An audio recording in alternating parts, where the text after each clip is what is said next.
Donc, la semaine dernière, on a vu à peu près, on a balayé, hein, mais on a vu à peu près ce que c'était qu'un réseau bayésien, comment est-ce qu'on pouvait modéliser un réseau bayésien, comment est-ce qu'on pouvait avoir une approche de l'apprentissage des réseaux bayésiens. Il y a encore beaucoup de choses à dire, bien évidemment. Et cette semaine, on va plutôt se focaliser sur l'utilisation dans le cadre d'explication ou de la causalité des modèles graphiques. Donc, c'est plutôt ça qui va nous intéresser, avec un petit détour rapide, mais quand même important sur comment on peut utiliser des réseaux bayésiens aussi en classification et quel est l'impact, quel est l'intérêt de le faire. Donc, on va parler de trois choses. D'abord, de ce qui est de la compréhension ou de l'explicabilité avec un modèle graphique. Il y a quand même des choses à dire, même si on n'est pas encore dans de la causalité. Et donc, on va parler principalement de ces notions qualitatives que sont les indépendances probabilistes et la déséparation. Et puis après, classification. Et enfin, j'essaierai de faire une petite introduction sur la causalité, principalement vue comme la voie Pearl. Hein. On me met vraiment dans cette lignée-là. Ok, donc on va commencer par parler un peu de modèles graphiques et de ce qu'on peut dire de plus sur les modèles graphiques, à part le fait que ce sont des lois jointes et une représentation factorisée et compacte d'une loi jointe. Et en particulier, il me semble vraiment intéressant de penser à la partie informationnelle des réseaux bayésiens, ou comment est-ce qu'on peut voir un réseau bayésien comme finalement une structure de communication d'informations entre les variables d'un système. Donc voilà un réseau bayésien. Vous savez bien maintenant, je crois, que ça représente une loi jointe de grande taille. On n'a pas calculé la factorisation ici, mais on voit bien que, vu qu'on est très loin d'un graphe complet, on a vraiment une présentation très compacte de la loi jointe de ces quelques vingtaines de variables. Mais ce qui paraît intéressant, c'est surtout, peut-être, je crois, c'est de penser à ce graphe comme un réseau. C'est pas pour rien que ça s'appelle un réseau bayésien.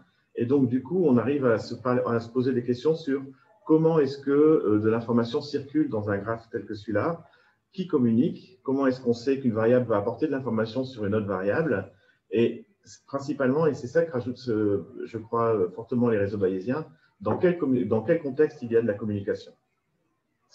Alors, tout ça, ça revient à dire qu'il y a une lecture qualitative du modèle, et c'est ce que j'aimerais bien essayer de faire avec vous là maintenant, vous montrer comment est-ce qu'un modèle comme celui-là permet de parler qualitativement de ce qui se passe dans votre système, dans votre base de données, et peut-être on en parlait aussi avec des experts pour validation, explication, amélioration, et ce genre de choses. Le réseau bayésien comme une interface entre une connaissance statistique un peu trop numérique et une connaissance qualitative, presque, qualitative, c'est le bon mot, je crois. OK. Donc, la communication ou la non-communication en termes statistiques, on va parler d'indépendance ou de dépendance probabiliste. Et donc, on peut voir que dans un réseau, il y a des variables qui vérifient certaines propriétés. Par exemple, deux variables A et S qui ne seraient absolument pas reliées, donc qui sont dans des parties non connexes d'un réseau bayésien. Eh bien, on a une indépendance garantie. On est sûr que les deux variables, s'il n'y a aucun arc et aucun chemin qui va de A à S, on est sûr que ces deux variables sont indépendantes au sens statistique du terme. Donc, on a ici une indépendance complète de la variable A et de S. A n'apportera jamais d'information sur S et S n'apportera jamais d'information sur A. À la réciproque, il y a des dépendances garanties et en particulier, si vous avez un arc entre les variables A et S, vous savez très bien que A et S sont dépendants, excusez-moi, et surtout qu'il n'y a aucun moyen de les rendre indépendantes. On aura toujours une relation entre A et S. Chaque fois que j'apprendrai quelque chose sur A, j'apprendrai quelque chose sur S, et réciproquement. Donc, on a vraiment la dépendance marginale, telle qu'on le voit en statistique. A et S sont deux variables dépendantes, et on ne peut pas changer ça. Maintenant, dans un cas un tout petit peu plus général, eh bien, il y a des chemins qui vont de la variable A à la variable S, mais ces chemins peuvent être compliqués. On passe par des nœuds B, C, etc. Et la question qui se pose, c'est qu'est-ce qu'on peut dire sur les relations en termes d'information entre les variables A et S? Ben, ce qu'on peut dire quand on a un chemin comme celui-là dans un réseau bayésien, c'est qu'il existe un contexte qui les rend indépendants. Il existe une façon de faire ce qu'il faut pour que A n'apporte plus d'informations sur S et S n'apporte pas d'informations sur A. Mais il existe aussi un contexte qui nous assure que la communication existera. C'est-à-dire qu'il y a aussi un moyen de faire ce qu'il faut pour que A apporte de l'information sur S et réciproquement. Donc, on a vraiment cette possibilité-là de jouer et de voir que les indépendances et les relations informationnelles dans un réseau bayésien sont vraiment liées à une notion de contexte. Et finalement, graphiquement, ce qu'on est en train de représenter, c'est l'ensemble des contextes possibles et surtout comment est-ce qu'on les construit. Alors maintenant, comment est-ce qu'on fait pour savoir quels sont les contextes? Donc il en existe, hein, mais il en existe même plus d'un. Hein. Le contexte vide, un contexte, c'est un ensemble de variables qu'on connaît, c'est ça un contexte. Et donc on peut ne connaître aucune variable et donc on aura une décision à prendre. Est-ce que quand je ne sais rien dans mon système, A et S sont dépendants ou indépendants? Et puis peu à peu, je peux rajouter de la connaissance et je vais changer la façon dont je peux voir les relations entre les variables A et S. Alors, pour comprendre comment ça se lit, ça, je vais vous proposer deux petits exemples qu'on aime bien et qu'on utilise souvent. Donc, vous les connaissez peut-être parce que c'est des classiques dans le domaine. Donc, le premier, c'est dans une base de données, vous avez une variable lecture qui dit est-ce que les gens savent lire ou pas, et une variable pointure. Quelle est leur pointure? Est-ce qu'ils ont des grands pieds ou des petits pieds? Et il s'avère qu'on s'aperçoit qu'il y a un lien entre ces deux variables-là. Si je sais que la personne sait lire, je sais qu'il a des grands pieds ou des petits pieds, j'en sais rien, mais un truc comme ça, il y a une relation, il y a une corrélation entre les deux variables lecture et pointure. Donc ça dit exactement ce que j'ai envie de dire, c'est-à-dire que le fait de connaître L m'apporte de l'information sur P, et le fait de connaître P m'apporte de l'information sur L. Donc L et P ne sont pas indépendants. Bon, je crois que personne n'est dupe, on se dit bien qu'il y a un petit piège, et le piège, il est assez clair, c'est que dans la base, ben, il y a des bébés. Et comme il y a des bébés, il y a des tout petits pieds qui ne savent pas lire. Et donc, quand on a des tout petits pieds, on ne sait pas lire, et quand on a des grands pieds, ben, on est grand, et il y a de grandes chances qu'on sache lire. Donc, l'âge explique complètement la relation entre L et P. Tout se passe comme si, alors là, on a presque un graphe déjà qui est causal. Le fait de savoir qu'on a un bébé ou pas, a comme conséquence, est-ce que je sais lire ou pas d'un côté, et comme autre conséquence, est-ce que j'ai des petits pieds ou des grands pieds? Ça marche bien, et on se doute bien que si je connais l'âge de la personne, si je sais que c'est un bébé, ou si je sais que c'est une grande personne, je n'ai pas besoin de connaître sa pointure pour savoir s'il lit ou pas. Donc la communication entre pointure et lecture est complètement bloquée quand je connais l'âge. D'accord? Donc la variable âge est un contexte qui rend P et L indépendants. Je n'ai plus besoin de connaître P pour savoir quelque chose sur L. Je sais même que tout ce que je pourrais savoir sur P, rien ne m'apportera d'information sur L si je connais déjà l'âge. Donc on écrit ça sous la forme d'une indépendance conditionnelle. L et P sont indépendants, sachant A. Donc ça, c'est un modèle qui montre, voilà, on a un petit réseau bayésien, qui est d'ailleurs un petit réseau causal, même si on ne l'a pas dit et si on ne va pas trop insister là-dessus, on l'a construit comme ça. Et ce réseau bayésien m'exprime le fait que lecture et pointure sont capables de communiquer. J'apporte de l'information à lecture quand je connais pointure, mais aussi, je sais que si je connais l'âge qui est au milieu, eh bien, finalement, j'ai coupé la communication. Alors maintenant, le deuxième exemple, qui est un peu opposé, vous vous en doutez bien, c'est celui-ci, qui est assez classique aussi. Vous prenez deux variables aléatoires qui représentent deux tirages de dés. Donc j'ai D1 et D2, les deux variables sont, je crois que tout le monde est d'accord, clairement indépendantes. Normalement, quand je connais la valeur du D1, je n'ai rien appris sur la valeur du D2 et réciproquement. Soit maintenant, on complique un petit peu notre réseau bayésien, donc on a D1 indépendant de D2. On complique un petit peu notre réseau et on rajoute une nouvelle variable qui est la somme des deux dés. Tout d'un coup, ben, j'apprends plein de choses. Si je connais la somme, si je sais que la somme c'est 7, eh bien, si je sais que le D1 vaut 3, ben, je n'ai pas le choix pour le D2. J'ai appris beaucoup d'informations sur D2 quand j'ai connaissé la valeur de D1. Donc, on a réussi à rendre D1 et D2 dépendants. Si je connais la somme est un contexte qui me permet de rendre dépendants les deux variables D1 et D2. Mais pire, supposez que je rajoute une nouvelle variable P qui est la parité de la somme. Je sais que la somme est paire ou impaire. Eh bien, si je connais la parité, D1 et D2 ne sont plus indépendants non plus. Si je sais que la variable parité, si la somme est paire, eh bien, si D1 est impair, je sais que D2 est impair aussi. J'ai appris beaucoup de choses. Donc, le fait simplement de connaître un enfant de la variable somme m'apporte de l'information et me permet de communiquer entre D1 et D2. D'accord? Et bien, du coup, maintenant, on va essayer de suivre ces schémas-là pour savoir si A et S peuvent communiquer. Donc, on se met en A et on suppose que j'apprends la valeur de A. Eh bien, a priori, B va être impliqué. Et la relation C va l'être aussi, parce que la relation A flèche B flèche C, ça ressemble à la relation lecture et pointure. C'est-à-dire qu'il faut que je connaisse B pour que ça coupe l'information. Mais si je ne connais pas B, l'information passe.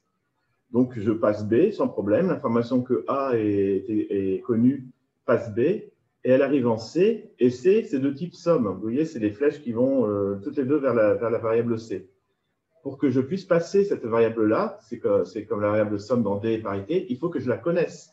Si je ne la connais pas, ça coupe l'information.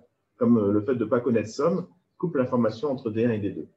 Donc, si je ne connais rien, si je n'ai un contexte qui est vide, eh bien, l'information qui venait de A arrive en B, arrive en C, mais s'arrête en C et ne peut plus remonter.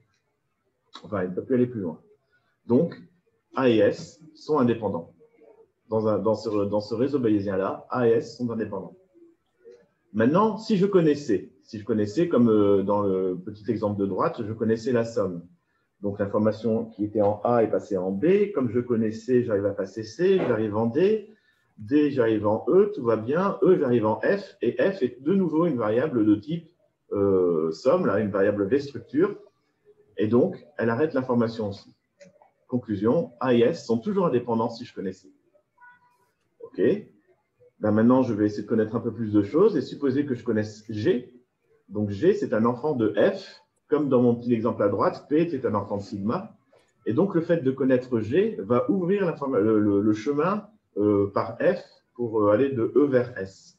Et donc, l'information qui était en A et qui était arrivée jusqu'à E, puis jusqu'à F, grâce à la connaissance de G, va réussir à aller jusqu'à S. Et enfin, je ne peux pas dire que A et F sont indépendants. A et S sont indépendants quand je connais C et G. C et G, c'est un contexte qui me permet, a priori, d'ouvrir l'espèce de tube informationnel entre A et S.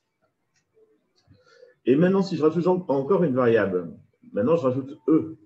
E, vous voyez que E, c'est une variable qui ressemble un peu à l'âge, c'est-à-dire que ce n'est pas une variable qui est une V-structure. Si je connais la valeur de E, c'est fini, la valeur de A ne m'intéresse plus du tout. Je connais plus de choses que la valeur de A quand je connais la valeur de E. L'information sur A est moins importante que l'information sur E pour la variable S. Et donc, de nouveau, le fait de connaître E bloque le flux d'informations de A à S. D'accord? Donc, il y a plusieurs choses à dire. D'abord, ce qu'on vient d'essayer de suivre là, c'est ce qu'on appelle le critère de déséparation, qui est le critère qui permet de lire des indépendances dans une structure de graphe. Le cas vraiment général, c'est qu'il y a plusieurs chemins. Il n'y en a pas qu'un seul, comme ici. Le chemin A, B, C, D, E, F, S n'est pas forcément le seul. Il se peut très bien qu'il y ait un autre chemin de A à S. Et donc, il faut que tous les chemins soient bloqués pour que les deux variables soient indépendantes, pour qu'aucune information ne passe. Si un seul chemin est ouvert, si un seul chemin laisse passer l'information, les deux variables ne sont plus indépendantes. Donc, ça, c'est la première chose à dire. La deuxième chose à dire, c'est que j'ai bien parlé de déséparation, c'est ce qu'on lit sur un graphe, et je n'ai pas parlé d'indépendance ou de dépendance. J'en ai parlé juste, d'indépendance, mais pas de dépendance. Alors, pourquoi j'ai fait cette séparation? Parce que le réseau bayésien assure que les déséparations que je peux lire sur mon graphe sont des indépendances. Par contre, la réciproque n'est pas vraie. Ce n'est pas parce que je n'ai pas de séparation que j'ai dépendance. C'est pour ça que je n'ai pas mis une croix rouge sur le troisième cas. Là, j'ai mis simplement un rond bleu pour dire que je ne pouvais pas dire qu'il y avait indépendance. Mais je ne peux pas dire quand même qu'il y a dépendance parce qu'en fait, on assure que la vérification de l'indépendance dans un réseau bayésien. Quand on arrive à vérifier les deux, on appelle ça une perfect map. Et ce n'est pas évident qu'une distribution de probabilité accepte une perfect map alors qu'elle accepte plusieurs réseaux bayésiens. OK, donc ça, c'est vraiment le cadre technique, c'est la façon technique qu'on utilise pour essayer de lire, pour essayer de faire des explications sur le modèle.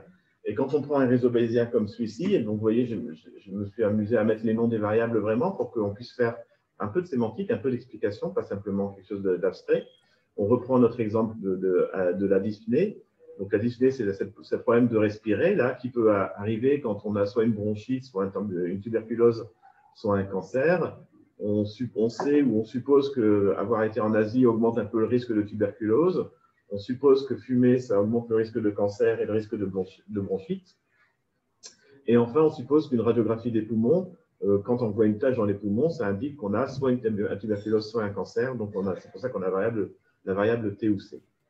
Et donc, maintenant que j'ai construit mon réseau bayésien de manière un petit peu experte, je peux poser des questions à mon modèle, je peux essayer de le requêter sur des propositions logiques, pas simplement sur des calculs de probabilité. Par exemple, je peux dire, est-ce que le nœud Visit to Asia a un impact sur le bronchite? Est-ce que si je connais la valeur de, est-ce que si je sais que j'ai visité l'Asie, est-ce que je sais que j'ai un risque d'avoir un risque plus grand ou plus petit d'avoir une bronchite ou pas? Eh bien, donc là, je vais essayer de regarder les chemins qui vont de Asia jusqu'à bronchite. Et il s'avère que les deux chemins que je peux construire, c'est celui qui passe par le haut, par Smoking, et le deuxième, c'est celui qui passe par Disney, par en bas. Et les deux possèdent au moins une variable, T ou C dans un cas et Disney dans l'autre, qui sont ces fameuses V-structures, comme la somme, qui doivent être connues pour laisser passer l'information. Comme aucune des deux n'est connue, j'ai dit que je voulais simplement une indépendance marginale, eh bien, je vois dans mon graphe directement, et je peux en parler avec les experts, est-ce que tu es d'accord pour dire que quand on va en Asie, on ne risque pas d'avoir plus une bronchite ou pas? Si oui, ben on a gagné, on a validé un petit peu notre modèle grâce à ça. Alors maintenant, je pourrais dire que comment est-ce que je peux faire pour rendre ces deux nœuds dépendants? Quand est-ce qu'ils deviendraient dépendants, ces deux nœuds-là? Ben, par exemple, si je sais que j'ai une dyspnée, eh bien, le fait que j'ai visité l'Asie va pouvoir transiter le long du chemin d'en bas. Comme je sais que j'ai une dyspnée, je vais pouvoir remonter. Et donc, j'arrive à bronchite. Et donc, j'ai ouvert le chemin visite, tuberculose, TUC, dyspnée et bronchite. Et tout d'un coup, Visit to Asia apporte de l'information sur bronchite. Et bronchite aussi apporte de l'information sur Visit to Asia. D'accord? Et donc, on se retrouve à pouvoir dire que, par exemple, savoir que le patient fume, ce n'est pas pertinent si on sait qu'il n'a ni cancer ni bronchite. Le nœud fumé n'est connecté au reste du graphe que par les deux nœuds cancer et bronchite. Et donc, si le patient n'a ni cancer ni bronchite, je n'ai pas besoin de savoir s'il fume ou pas. Ce n'est pas pertinent. Et par exemple, si un patient a une dyspnée, savoir qu'il n'a pas de tuberculose augmente le nombre de cancers. Alors, comment ça marche? Comment est-ce que je sais qu'il y a un lien entre tuberculose et cancer? Eh bien, comme je codais dyspnée, j'ai ouvert ce chemin qui passe par tuberculose, qui descend jusqu'à dyspnée. Ça, c'est connu, donc je peux remonter bronchite, smoking et cancer. Donc, il y a ce chemin-là qui est ouvert. Mais ce n'est pas le seul. Tuberculose au cancer et cancer, ce chemin-là est aussi ouvert puisque dyspnée est un enfant de ce nœud-là. Et donc, en tant qu'enfant d'une V-structure, là, eh bien, il ouvre aussi ce chemin. Donc, avec un seul élément dans le contexte, j'ai ouvert deux chemins qui, normalement, étaient fermés pour apporter de l'information ou pour rendre dépendantes les variables tuberculose et cancer. Tuberculose et bronchite sont indépendants, en effet, mais si je connais le résultat de la radiographie, par exemple, si je sais que la radiographie est positive, ils ne sont plus indépendants. Et pourquoi? Quel est le chemin qui est ouvert entre tuberculose et bronchite quand je connais la radiographie? Eh bien, de nouveau, c'est le chemin qui passe par smoking, et c'est celui-là, parce qu'il a une seule V-structure, c'est celle-là, mais comme un de ses enfants est connu, eh bien, cette V-structure laisse passer l'information, et donc je suis capable de dire des choses comme tuberculose et bronchite sont indépendants, sauf si on connaît la radiographie. Voilà, donc ça, c'est quelque chose qui me paraît important et qui permet d'expliquer à quel point on peut apprendre des choses sur un modèle et sur une base à partir d'un apprentissage de réseau bayésien ou à partir d'une modélisation. On a accès à une connaissance nouvelle, une connaissance peut-être pas nouvelle, mais en tout cas beaucoup plus explicite. Et ça fait partie des choses qui font des réseaux bayésiens un modèle qu'on dit parfois boîte blanche, ou en tout cas explicable. Voilà, et c'est ce que je voulais vous dire sur la déséparation. Et si je ne dis pas de bêtises, maintenant c'est Gaspard qui prend le… Donc pour illustrer la déséparation, on a pris un petit exemple qui vient du Book of Freud de Paul, qu'on a légèrement adapté, dans laquelle on s'imagine être un passager qui, après une escale, arrive à un aéroport et attend son sac sur le tapis qui amène les bagages. Donc, on va voir comment, dans ce simple réseau bayésien, donc on a trois variables. Une variable qui indique le temps qu'on passe à attendre notre bagage, une variable qui indique si oui ou non notre bagage était dans l'avion, et une variable qui nous indique si le bagage est sur le tapis. Donc, on va voir que, exécuter, c'est plus sympa. On construit notre réseau bayésien, on remplit nos CPT, on les affiche et on vérifie que si on sait si ça fait 10 minutes qu'on attend et que le bagage était effectivement dans l'avion, on vérifie bien que le bagage devrait être sur le tapis. Mais si on sait simplement dans le réseau bayésien le temps qu'on a passé à attendre le bagage sans avoir d'informations sur le fait qu'il soit sur le tapis, donc on n'a pas d'informations sur le nœud de la V-structure, qu'on affiche au fur et à mesure du temps la probabilité que notre bagage ne soit pas dans l'avion. Alors, on voit que la connaissance du temps attendu ne va pas avoir d'impact sur la probabilité que notre sac ne soit pas dans l'avion. Mais si maintenant, on rajoute dans les évidences le fait que le sac ne soit pas sur le tapis, alors on vérifie bien que le chemin est ouvert et que l'information passe. On voit bien, ce qui semble assez intuitif, que plus on attend sans voir le sac sur le tapis, plus la probabilité que notre sac n'était en fait pas dans l'avion augmente. Donc on voit bien que ce chemin de elapsed time à bag on plane a été ouvert par la connaissance sur le fait que le sac soit ou non sur le tapis. C'était une simple petite modélisation avec Piagrum pour montrer effectivement comment se comporte la déséparation. Je vais repasser la main à Pierre-Henri. C'est toi qui prends en bas. Après, je vais les prendre en main, ça va me couper.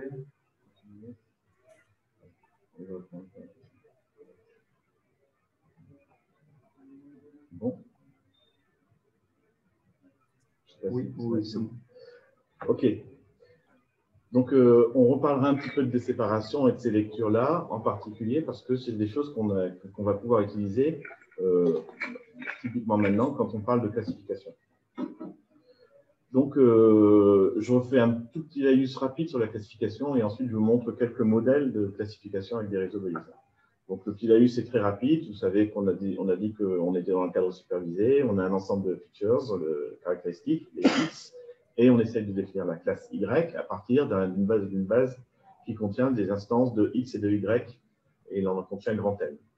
On essaye d'estimer la loi jointe de X et de Y, et la classification va utiliser soit la probabilité de X sachant Y, donc la vraisemblance, soit la probabilité de Y sachant X, donc la distribution a posteriori, pour réussir à trouver la classe la plus probable dans le sens du argmax. On a quand même besoin de la loi jointe de X et de Y, ou alors on a besoin de X sachant Y ou de Y sachant X. En tout cas, on a besoin d'estimer ces distributions. Ces distributions peuvent être difficiles à estimer. Il se peut très bien, s'il y a beaucoup de features, que P de X sachant Y contiennent plus de paramètres que la taille de la base, ce qui est clairement un problème.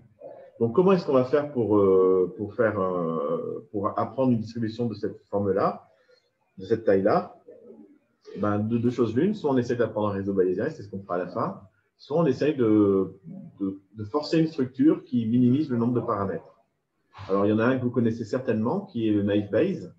Le naive Bayes qui consiste à dire qu'on considère que chacun des features, des caractéristiques, est indépendante quand je connais Y. Vous voyez bien qu'encore une fois, c'est bien une indépendance conditionnelle qui nous permet de représenter des informations et des caractéristiques du modèle qu'on utilise.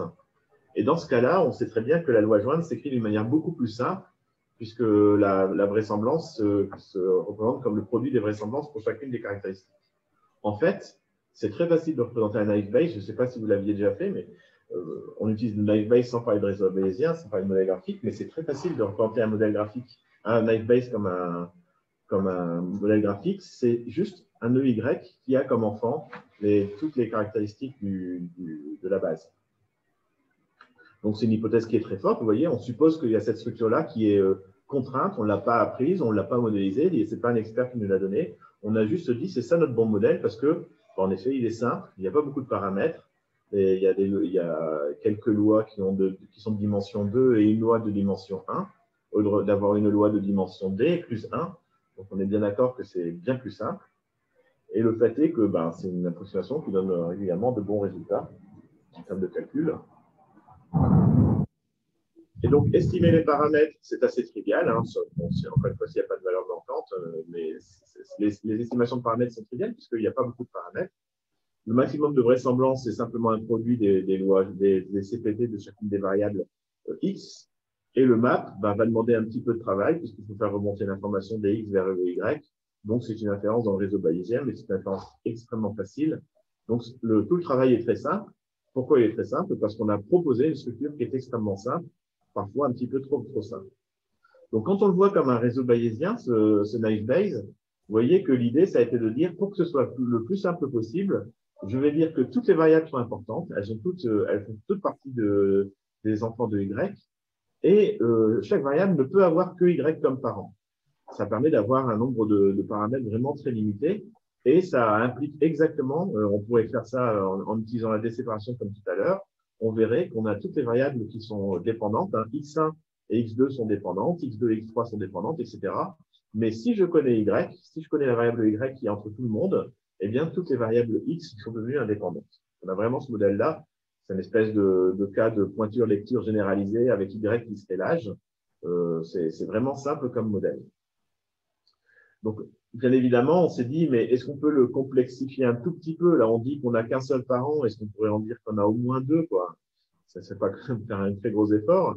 Et donc, c'est ce que propose ce qu'on appelle le Tree Augmented Naive Bayes, Naive Models, qui consiste à dire que chaque variable ici et chaque attribut peut avoir aura Y comme parent, mais peut en avoir un deuxième parmi les X, et seulement un. J'espère que vous voyez assez bien mon petit réseau. C'est un peu illisible à cause du rouge qui passe mal. Encore une fois. Donc, l'idée, c'est qu'il y a Y et les arcs rouges qui sont le naive Bayes, mais on rajoute en plus un arbre, ce sont les arcs noirs, entre les X. L'apprentissage, là, pour le coup, le modèle n'est pas complètement strict, hein, pas complètement fermé. Il y a un petit apprentissage à faire, mais l'apprentissage, ça revient presque à un calcul d'arbre, ça revient à un calcul d'arbre sur les X, et finalement, c'est donc un calcul d'arbre couvrant qui est utilisé, qui donne un résultat qui n'est pas, qui est correct, mais qui n'est pas un résultat qu'on aurait trouvé avec des apprentissages classiques dans des réseaux bayésiens. Pour l'instant, ce n'est pas encore un réseau bayésien.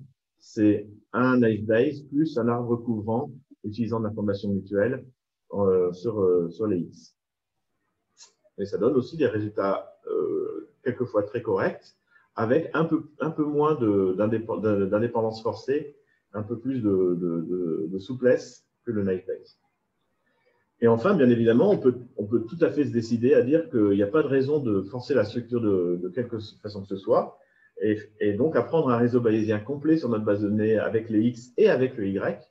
Et là, vous voyez que Y devient une variable à part entière de même type que toutes les autres, hein, ce n'est pas une variable particulière, et utiliser ce réseau bayésien et cet apprentissage pour faire de la classification.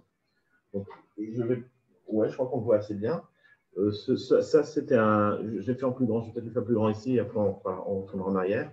Donc ça, c'est un réseau bayésien qui a été appris sur une vraie base. C'est un calcul du prix du foncier dans je ne sais plus quelle ville. Et donc l'idée, c'est de se dire, on avait plein de ventes d'appartements et on construit le réseau bayésien sur plein de paramètres sur ces ventes-là. Et on obtient cette structure-là avec au milieu, en vert, la cible qui est le prix au mètre carré ou un truc comme ça. Alors, on apprend plein de choses dans ce modèle. On apprend par exemple que, vous voyez, qu'on est assez intéressé par le fait que la variable vert et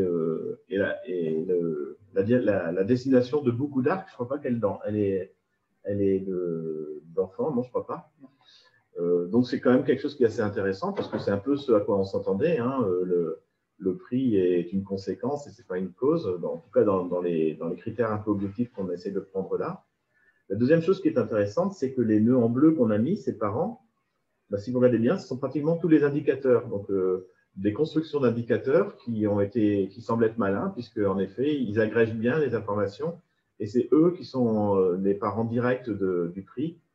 Et les autres variables apparaissent ailleurs et sont reliées ailleurs, bien évidemment, mais ne sont pas les parents directs, pratiquement, de ce prix. Et donc, maintenant, on peut faire de la classification en disant, je connais tous les nœuds sauf le nœud vert. Est-ce que je peux demander à mon inférence de calculer le prix, la valeur de la variable du milieu? Ça se fait très bien. Et en particulier, il y a quelque chose qui est intéressant à voir, c'est qu'encore une fois, en parlant d'indépendance, on peut remarquer qu'il y a un ensemble de variables qui sont telles que si je les connais, j'ai besoin de rien d'autre pour prédire la valeur de ma variable vert, de ma variable de classe. En l'occurrence, encore une fois, ce sont les variables en bleu. Et donc, ce que me dit mon réseau bayésien tel qu'il est, c'est que toutes les variables ont un impact sur le prix, bien évidemment. Mais si je connais bien les différentes variables en bleu, toutes les autres, en tout cas pour notre modèle, ne sont pas importantes pour prédire le prix du foncier. On fait une sélection de caractéristiques et de features qui est assez énorme là, parce qu'on sait très bien que si je connais toutes les variables, les bleus et les jaunes, ben les jaunes ne vont rien me donner comme information supplémentaire que les bleus pour prédire le prix du foncier, la variable verte. C'est ce qu'on appelle la couverture de Markov. La Markov blanquette, c'est donc l'ensemble des variables qui isolent un nœud du reste du réseau bayésien.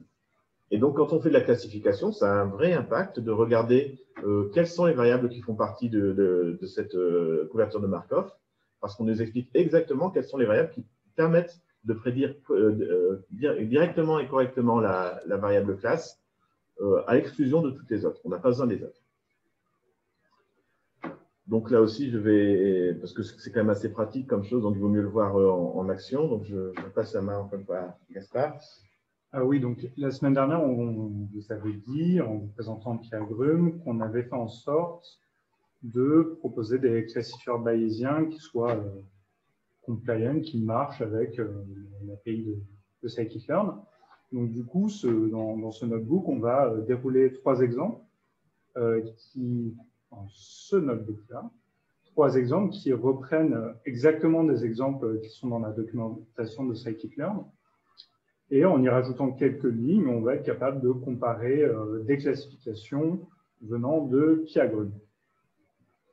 Donc, les premières cellules sont juste des imports. On va importer un certain nombre de classifieurs très différents.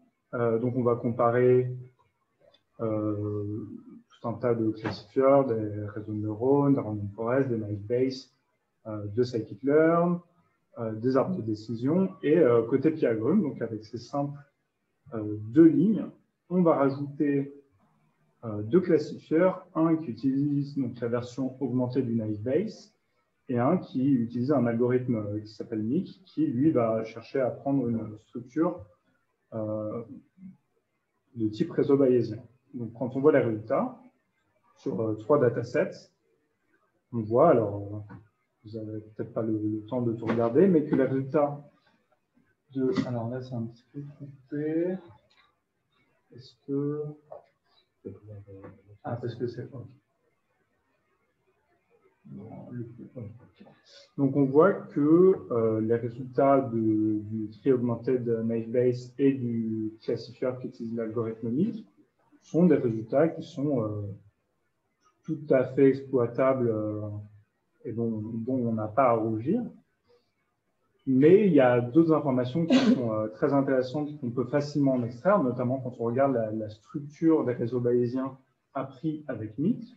On voit dans le cas du dataset l'INSEP qu'on a bien une indépendance entre la classe prédite et la feature X1, ce qui est plus difficilement visible dans les autres classifieurs, avec à la rigueur les decision trees qui font bien la classification entre les deux et qui montrent bien l'indépendance, mais c'est une information qui sera peut-être plus compliquée à aller chercher, alors que là, on arrive vraiment bien à visualiser cette indépendance. De même, on voit aussi que pour tous les classifieurs qui ont été construits, on voit que X0 et X1, les 2 attributs sont indépendants. Donc, on indique qu'on a l'impression de pouvoir croire que toutes les variables de mon dataset sont indépendantes les unes par rapport aux autres. Donc, on a que 2, ça va, hein, mais c'est quand même intéressant de voir que ce résultat qui était attendu, on le voit apparaître aussi. On a aussi proposé de regarder nos performances sur des datasets continus cette fois, en donnant la possibilité de facilement discrétiser le dataset avec un jeu de paramètres, ce qui nous permet donc d'utiliser nos modèles qui sont discrets dans des cas continus, Et on voit que la précision pour notre classifieur utilisé en MIC est meilleure que les autres classifieurs. Attends, excuse-moi, il y a une question de la part de Jean-Daniel qui demande quelle est la structure donnée par le TAN. Ah, alors, je devrais… J'espère qu'il va nous dire la même chose parce que ce sont aussi des TAN. Ah non, non, ce ne sont pas des TAN, pas du tout, excuse-moi. Donc ça peut être intéressant de regarder en effet. Donc c'est les… Comment tu les as appelés ceux-là? Je ne vais pas donner de nom. Bon, on t'enverra le résultat. Non, on va voir sur un autre exemple la structure d'un TAN. Oui, non, mais c'est parce qu'il était intéressé par cette structure-là, en particulier. Je t'enverrai les résultats. A priori, comme ça, j'aurais tendance à dire que comme on va avoir Y qui nomme tout le monde, donc c'est Y vers X0 et Y vers X1. Et donc, j'aurais tendance à dire qu'on devrait avoir des triangles pour les deux premiers. Alors, j'essaie d'adapter. Ouais, c'est compliqué. Bon, j'essaie de faire ça à la volée. Ne faites pas ça chez vous.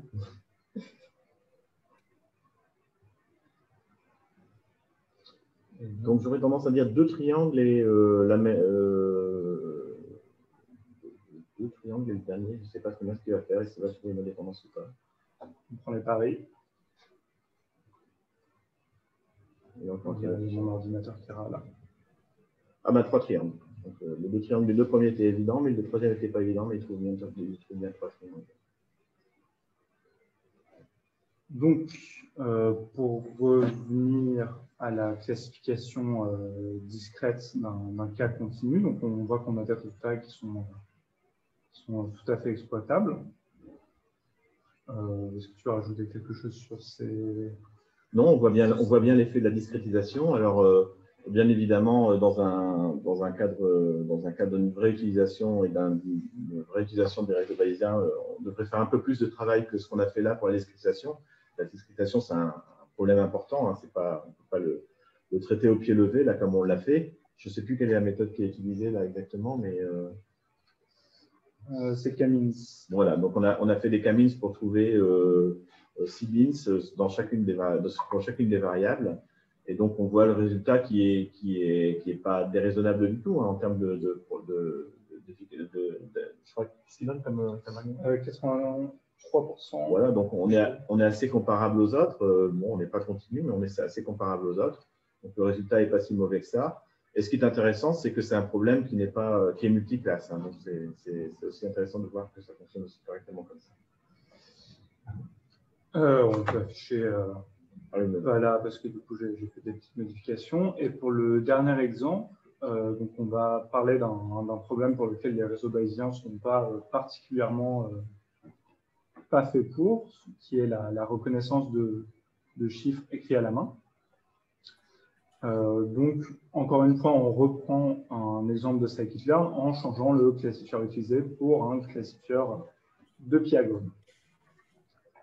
Donc, un petit temps de calcul, on affiche la matrice de confusion, on voit qu'on a un peu de mal à différencier les 1, les 5 et les 9.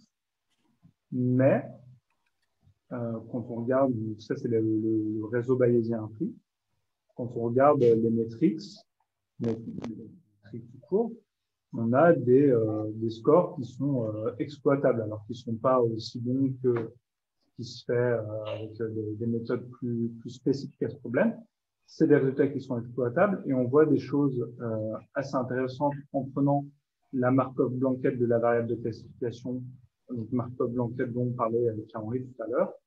On voit que pour effectuer notre classification, on n'a besoin que de 33 pixels par 1064. Donc, il y a 31 pixels qui sont considérés comme étant non intéressants, non pertinents pour retrouver le caractère. Donc, ils sont soit complètement isolés. Quand on regardait le graphe complet un petit peu au-dessus, Gaspard, on voyait qu'il y avait carrément des variables qui étaient isolées. Donc, celles-là, elles ne servent vraiment à rien, jamais. Elles n'apportent vraiment aucune information sur la classe. Et par contre, il y a d'autres variables qui apportent de l'information, mais si on ne connaît pas toutes les autres. Donc, cette structuration est assez intéressante. Ce qui est intéressant aussi, c'est de voir que bon an, mal an, et grossièrement, c'est largement un naive Bayes qui a été appris. Hein. Il y a quand même vraiment beaucoup de variables qui sont considérées comme des enfants de la classe. Et donc, c'est un naive Bayes sur un nombre de features, de caractéristiques, un nombre de pixels, à peu près 50% de ceux qui existent vraiment dans la base. Donc, encore une fois, il est certain qu'un classifieur autre qu'un classifieur type réseau bayésien va peut-être rajouter comme variable intéressante les autres pixels. Mais bon, voilà, il faut vraiment qu'on réussisse à se placer par rapport à ça. Nous, ce qu'on dit, c'est que comme nos apprentissages sont des apprentissages qui vérifient les hypothèses statistiques, on peut dire que bon an, mal an, les variables qui ont été considérées comme étant indépendantes, même si elles apportent de l'information, c'est une information qui est de l'ordre du bruit par rapport à les modèles synthétiques qu'on obtient grâce au réseau bayésien. Du coup, j'ai une question. Ouais. On peut supposer assez facilement que en fait, les pixels qui n'ont pas d'intérêt, c'est les coins et c'est les bords. J'aurais bien voulu essayer de regarder, mais comme je ne sais pas dans quel sens c'était numéroté, je n'ai pas pu le faire. Mais je suis d'accord avec toi, vraiment, ça semble assez logique que ce soit ceux qui sont toujours blancs là. Pas les bords, mais au moins les coins et peut-être les milieux au côté. Ouais, moi je vois bien les bords qui ont l'air d'être toujours blancs, surtout les bords de côté là comme ça. Voilà, c'est ça qu'on a réussi à discerner quoi. Ça peut être intéressant de se dire que on a réussi à discerner ce genre de choses là. Et on n'a pas eu besoin de shock value ou d'autres calculs compliqués. C'est simplement la structure du réseau bayésien appris qui nous donne cette information. Voilà. Et pour ensuite rentrer un petit peu plus loin sur les classifications qui sont offertes par Piagrum, on s'est placé dans un autre exemple qui est celui de la classification des survivants ou non de l'accident du Titanic. C'est un exemple de Kaggle classique. Un exemple de Kaggle classique. Et on va dérouler assez succinctement les différentes approches qu'on peut utiliser pour résoudre ce problème en utilisant Piagrum.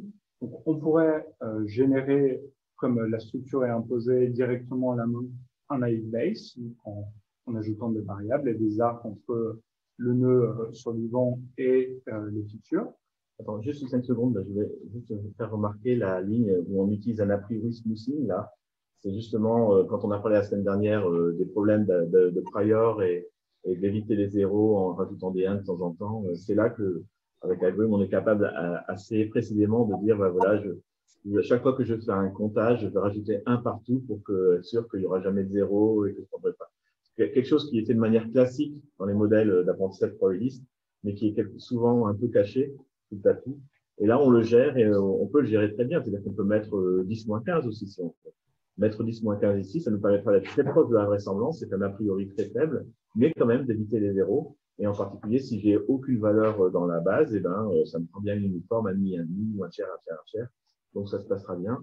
Donc, quand on fait un naive Bayes, il est connu que le naive Bayes a ce problème-là, qui est que dès qu'une configuration n'est pas possible, ben, ça fait des zéros partout et ça pose un gros souci. Donc, on est obligé de rajouter des a priori de ce type-là. Donc, c'est ce qu'on fait ici grâce à cette ligne-là. Donc, au lieu de le faire à la main, on peut utiliser nos classifieurs en simplement indiquant quelle méthode d'apprentissage on veut utiliser. Donc, on trouve bien la même structure. On propose différents classifieurs, donc les naive Bayes, les TAN, un type d'arbre qui s'appelle Choyu Tree. Et Attends, tu peux montrer le TAN qu'il a? Oui, alors j'allais tous les montrer à la fin. Ah, d'accord, excuse-moi. Et après, donc, un certain nombre d'algorithmes qui permettent d'apprendre des réseaux bayésiens, donc le MIL dont on a parlé, Tabu et Greedy Climbing dont on a parlé la semaine dernière. Donc, ce sont les algorithmes à base de score, BI, KIC, ce genre de choses-là. Et Tree of Two. Et donc, on propose justement, en parlant de score, de facilement paramétrer l'algorithme qu'on veut utiliser, la méthode pour le smoothing et le score qu'on va utiliser pour les algorithmes à base de score. Et donc, comme on l'a vu dans notre book d'avant, dans les cas où il faut discrétiser, toutes les méthodes qui vont permettre de le faire facilement. Donc, si on compare cette fois les structures qui ont été apprises, on trouve bien le naive Bayes tel qu'on s'attendait à l'avoir, le TAM, donc pour lequel toutes les features vont avoir au plus deux parents, le Shoyu Tree, qui est, comme on peut le voir, un arbre, qui porte bien son nom, et enfin, toutes les méthodes qui génèrent des réseaux bayésiens. Et on voit que Nick et Tree of Two génèrent la même structure. On voit aussi que bon an, mal an, tous les, je ne dis pas de bêtises, je n'ai pas regardé très très près, mais il semblerait que les trois méthodes d'en dessous, là, les méthodes d'apprentissage de réseau bayésien, proposent une Markov blanquette qui est à peu près toujours la même, à un nœud près parfois. Voilà, donc c'est intéressant de voir qu'il y a vraiment beaucoup d'informations qui sont partagées sur ces structures, même si elles sont un peu différentes. Quand on regarde les différentes courbes ROC et de Precision Recall de ces classifieurs, là c'est peut-être un peu brut présenté comme ça. On voit qu'avec le Naive Bayes, les résultats sont comme Caroline disait tout à l'heure, même si l'assumption sur la structure est un peu forte, les résultats restent acceptables, corrects, même bons. TAN, par contre, nous donne des meilleurs résultats. Donc, vu qu'on s'autorise d'avoir un arc entre des features, on gagne avec ça.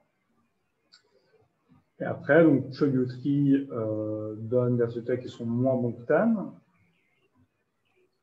Grid Hill Climbing établi donne des résultats assez similaires, mais de toute façon, on va comparer ensuite de manière un peu plus synthétique les résultats entre les différentes approches.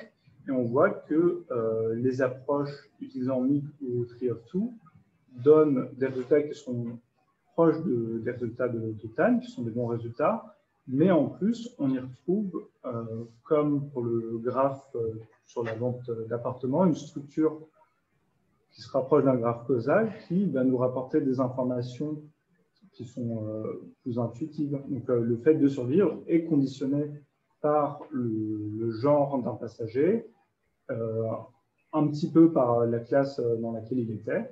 Donc, on retrouve des informations qui sont plus facilement lisibles sur ce graphe plutôt que sur un Naive Bayes où on n'avait pas cette causalité entre cette explication entre les features et la classe. Les graphes en mauve, là, sont des graphes où on a représenté les informations, des notions d'informations statistiques sur le réseau. Donc, on représente l'entropie dans les nœuds. Les nœuds qui sont clairs, si je ne dis pas de bêtises, ont une entropie forte, et les nœuds qui sont sombres ont une entropie faible. Et on représente aussi par l'épaisseur des arcs à quel point l'information mutuelle entre les nœuds est importante. Et donc, c'est intéressant, par exemple, si tu redescends un petit peu dans celui tout en bas de Mick, de voir que non seulement on peut dire que pour survivre, on a besoin de genres, de parents et de P-classes, mais quand même, c'est genres qui expliquent pratiquement en grande partie la capacité à survivre. C'est une représentation assez intéressante aussi. Si tu remets celui du TAN, s'il te plaît, il y avait quelque chose qui est assez intéressant sur celui du TAN. Que voici, je crois que c'est ça, c'est celui-là. Oui. Ce qui est intéressant, c'est de voir que donc, les arcs qui étaient forcés par le TAN, c'est-à-dire les arcs qui partaient de Survived, eh bien, il y en a beaucoup qui sont pas très forts. Hein. Tous ceux qui sont très faibles partant de Survived, ils sont nombreux. Hein. Il n'y en a que 2 ou 3 qui sont importants. Par contre, la structure interne de l'arbre entre les différents attributs de la base, ben là, pour le coup, il y a de l'information, il y a des choses à dire sur les rapports entre parents, siblings, âge, etc. Donc, c'est intéressant de voir que la structure interne de l'arbre appris, eh ben, voilà, elle apporte de l'information, alors que le Naive Bayes, celui qui fait qu'on arrose tout le monde, va nous donner pas beaucoup d'informations finalement sur les relations entre les différentes variables dans le système. Voilà.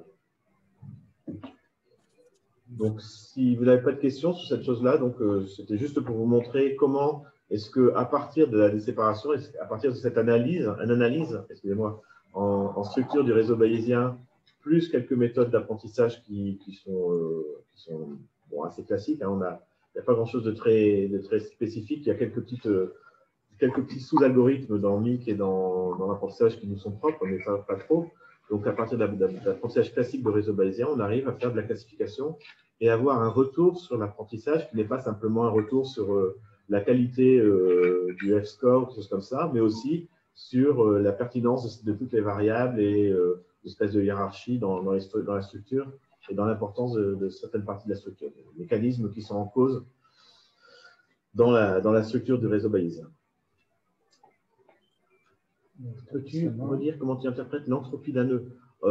Attends, une bêtise. Je ne vais pas trop interpréter l'entropie d'un nœud parce qu'elle n'est pas très interprétable. Elle est là juste pour montrer à quel point il y a de la dispersion sur les différentes variables pour voir si ce n'est pas simplement des variables très déterministes qui provoquent des liens forts. Voilà, donc l'entropie, si la variable est claire, ça veut dire qu'elle est proche d'une distribution normale sur l'ensemble de ses valeurs, quoi. Je simplifie un petit peu, mais c'est pour moi, ce qui est plus interprétable et plus intéressant à interpréter, c'est l'information mutuelle sur les arcs. Donc, c'est plutôt le fait d'avoir un arc très fort entre gender et survived qui dit que gender apporte beaucoup d'informations. Oui, on est bien d'accord. Mais quand même, c'était important pour nous de montrer l'entropie parce que c'est important de pouvoir voir de manière visuelle quelles sont les variables qui sont très fluctuantes justement dans la base ou quelles sont celles qui ont tendance à être très cristallisées sur une seule valeur. C'est ça qui est quand même assez intéressant de voir sur cette représentation-là. OK, donc je vais reprendre la main si vous voulez. Voilà. Et donc, on va passer à la troisième partie voilà, de la présentation où on voudrait parler un petit peu de causalité et de ce qu'on peut dire sur la causalité. Alors, ça va être une présentation assez, comme j'ai dit, hein, assez dirigée vers la présentation que pourrait faire Pearl, enfin, toute proportion gardée. Pearl étant la personne qui a inventé la causalité dans les modèles, hein, donc c'est peut-être quand même assez modeste là-dessus. Mais par contre, je voulais quand même dire que ce n'est pas forcément la seule façon de parler de la causalité. Il y a d'autres façons de parler, même dans le cadre des modèles graphiques. Et j'essaierai d'en dire quelques mots au moment où on y arrive et où on en parle. Donc, une première chose à dire qui me paraît quand même importante, parce que c'est quand même une chose à remarquer. L'IA a été, pour moi, la causalité statistique, hein, la causalité dont on va parler ici, c'est une des premières branches où l'IA n'a pas été une science, comment on va dire, réceptacle, plutôt qu'une science qui propose des résultats. D'habitude, l'IA a quand même tendance à récupérer des outils, des maths, des stats, des modèles, des graphes, ce genre de choses-là, et d'être plutôt utilisatrice plutôt que d'être assez novatrice sur ce genre de résultats-là. Par contre, pour ce qui est de la causalité, je crois qu'on a vraiment apporté quelque chose grâce à l'intelligence artificielle et quelque chose qui n'était pas acceptable et accepté par les statisticiens. Et je vous rappelle que en 96 et en 87, les statisticiens continuaient à dire qu'il ne fallait pas parler de causalité, que corrélation n'était pas causalité et qu'on ne pouvait pas mélanger et que même le mot cause, on ne devrait pas l'utiliser. Donc, on a vraiment apporté quelque chose. Il y avait vraiment quelque chose de nouveau qui est venu du monde de l'IA, principalement parce qu'on avait des besoins, hein, des besoins d'explication, des besoins d'être capable d'expliquer comment intervenir plutôt que simplement d'observer. Les statisticiens étaient peut-être plus dans une posture d'observation.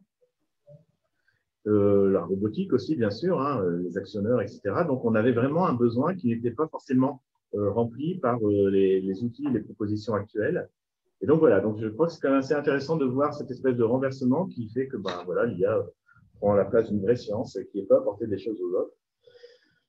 Et donc, on va essayer d'expliquer un petit peu le principe et la façon dont ça s'est mis en place, cette causalité dans les modèles graphiques. Ah, c'est le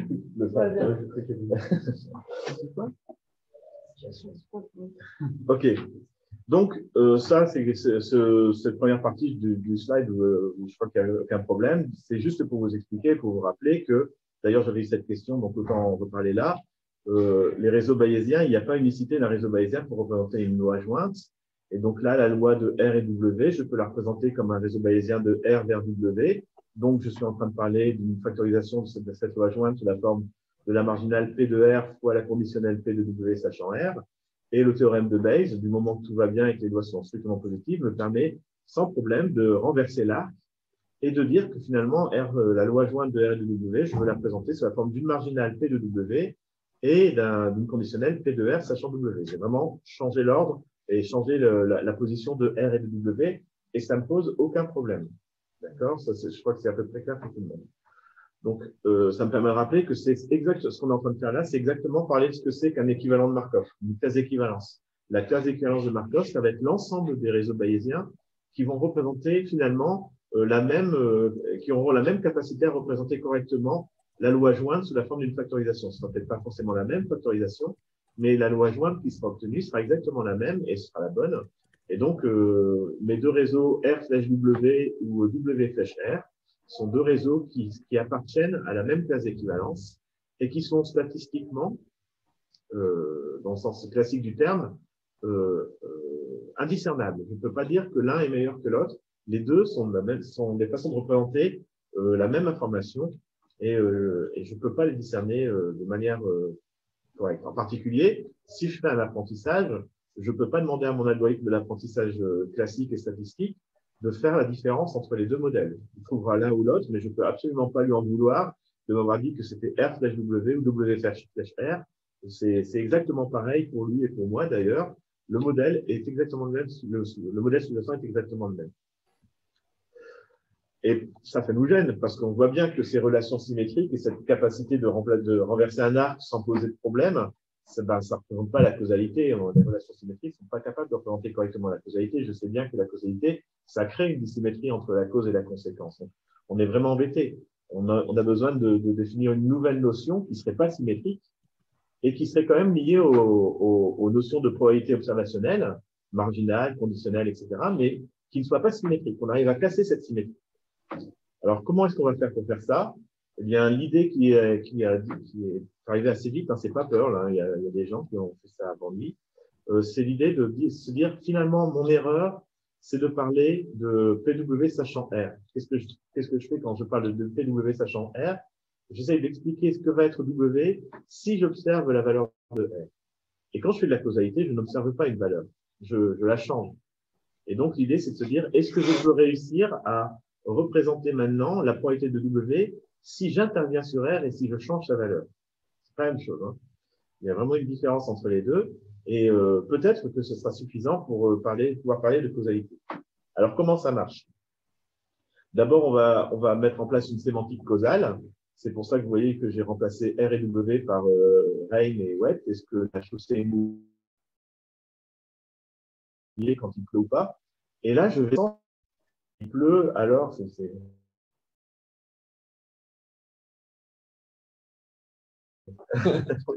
Je peux vous assurer que la chaussée est mouillée. La chaussée est bien mouillée. Et même si on avait arrosé, il pleuvrait quand même. Hein. Oui, c'est ça. Donc, ma connexion Internet est instable. Donc, bon. Donc la pluie est la cause du fait que la chaussée soit mouillée. Donc, c'est vraiment une relation causale et c'est dans ce sens-là. C'est pas parce que la chaussée est mouillée qu'il a plu, mais c'est bien le contraire. Donc, on a bien ce modèle, cette sémantique causale. Et maintenant, j'aimerais bien essayer de définir comment est-ce que je peux prendre en compte cette sémantique causale dans une définition d'une distribution de probabilité qui me permettrait de dire justement il y a dissymétrie entre intervenir sur la pluie, bon, je ne sais pas comment on peut intervenir sur la pluie, changer la valeur de pluie, ou alors justement mouiller la chaussée.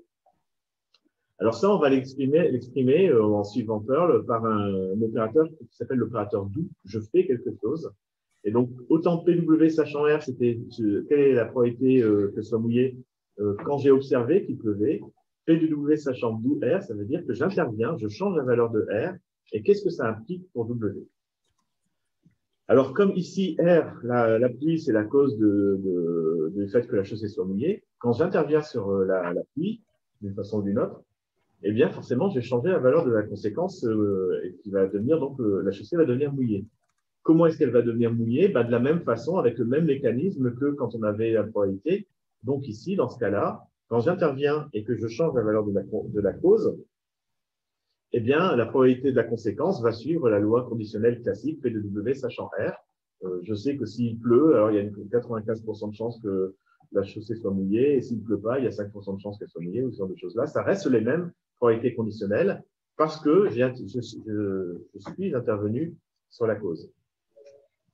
Mais maintenant, si je fais l'inverse, si je regarde la côté symétrique, qu'est-ce qui se passe si j'interviens sur la chaussée, sur le fait que la chaussée soit mouillée? Donc, pour mon tuyau d'arrosage et je mouille la chaussée, on est bien d'accord que ça ne va pas changer la façon dont il pleut ou pas. Donc, intervenir sur la conséquence ne va pas avoir d'impact sur la cause. Donc, qu'est-ce que je vais mettre comme distribution de probabilité pour la pluie? La pluie se moque assez fortement de mon tuyau d'arrosage et donc elle a la même distribution de probabilité que c'est rien, que la marginale. La marginale de la pluie va être la même que la probabilité de la pluie si j'interviens sur la chaussée mouillée. Donc, vous voyez bien qu'on a réussi à casser la symétrie. J'ai réussi à dire que P(W) sachant d'où, eh bien, c'est une loi conditionnelle, et P de R sachant d'où W, c'est une loi marginale. J'ai cassé la symétrie. Je n'ai pas P(W) sachant R dans un sens et P de R sachant W. J'ai bien cassé quelque chose et j'ai bien réussi à montrer que intervenir sur une cause, ça avait un impact sur la conséquence, mais intervenir sur une conséquence n'avait pas d'impact sur la cause. On peut remarquer aussi, et c'est peut-être la chose qui sera importante à voir juste après, c'est que du coup, ce qu'on est en train de dire, c'est que quand j'interviens sur W, tout se passe comme si je disais, finalement, W, normalement, c'est causé par la pluie, mais comme je suis intervenu sur W, je casse cette relation entre pluie et W, entre R et W, et donc R devient tout seul et donc est égal à sa marginale. Et donc, c'est important parce qu'on va pouvoir parler maintenant d'une intervention dans un réseau bayésien causal parfait. Alors, qu'est-ce que c'est qu'un réseau bayésien causal parfait? C'est un réseau bayésien. Causal, ça veut dire qu'on suppose que les arcs sont des arcs causaux. D'accord? Donc, c'est une supposition. On verra après ce qu'on peut en dire. Et parfait, ça veut dire qu'on connaît parfaitement le modèle causal. On a l'ensemble de l'information causale. Donc, on est un peu ici dans des cas joués ou dans des expériences de pensée. C'est pas quelque chose qu'on peut faire de manière classique, mais ça va nous permettre de comprendre et de voir comment on peut arriver à un modèle complet plus tard.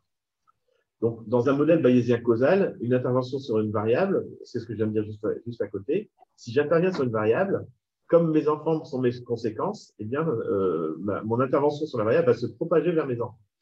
Si je décide d'intervenir sur R, mon intervention va se propager vers mes enfants W. Par contre, si j'interviens sur un nœud, ces causes ne vont pas changer. Donc, l'information d'intervention ne va pas se propager vers mes parents. Comme ici, quand j'interviens sur W, le fait que j'ai changé quelque chose sur W ne se propage pas vers la pluie. Conclusion, les calculs sont vraiment probabilistes. On est en train de faire des calculs de probabilité exactement comme dans un réseau bayésien. Mais le réseau bayésien qu'on utilise n'est pas le réseau bayésien initial. Il est mutilé. Mutilé dans le sens où une intervention, ça va casser des arcs. Ça va retirer des arcs. Donc voilà, par exemple, notre modèle Asia qui est devenu causal pour le coup. Donc j'ai fait exprès de mettre des doubles flèches pour dire qu'il était causal. Donc c'est le même réseau que tout à l'heure, à part que maintenant, je considère que s'il y a une flèche de A vers T, c'est parce que A est la cause de T. Ce qui n'était pas le cas pour l'instant. D'accord? On est bien d'accord avec ça.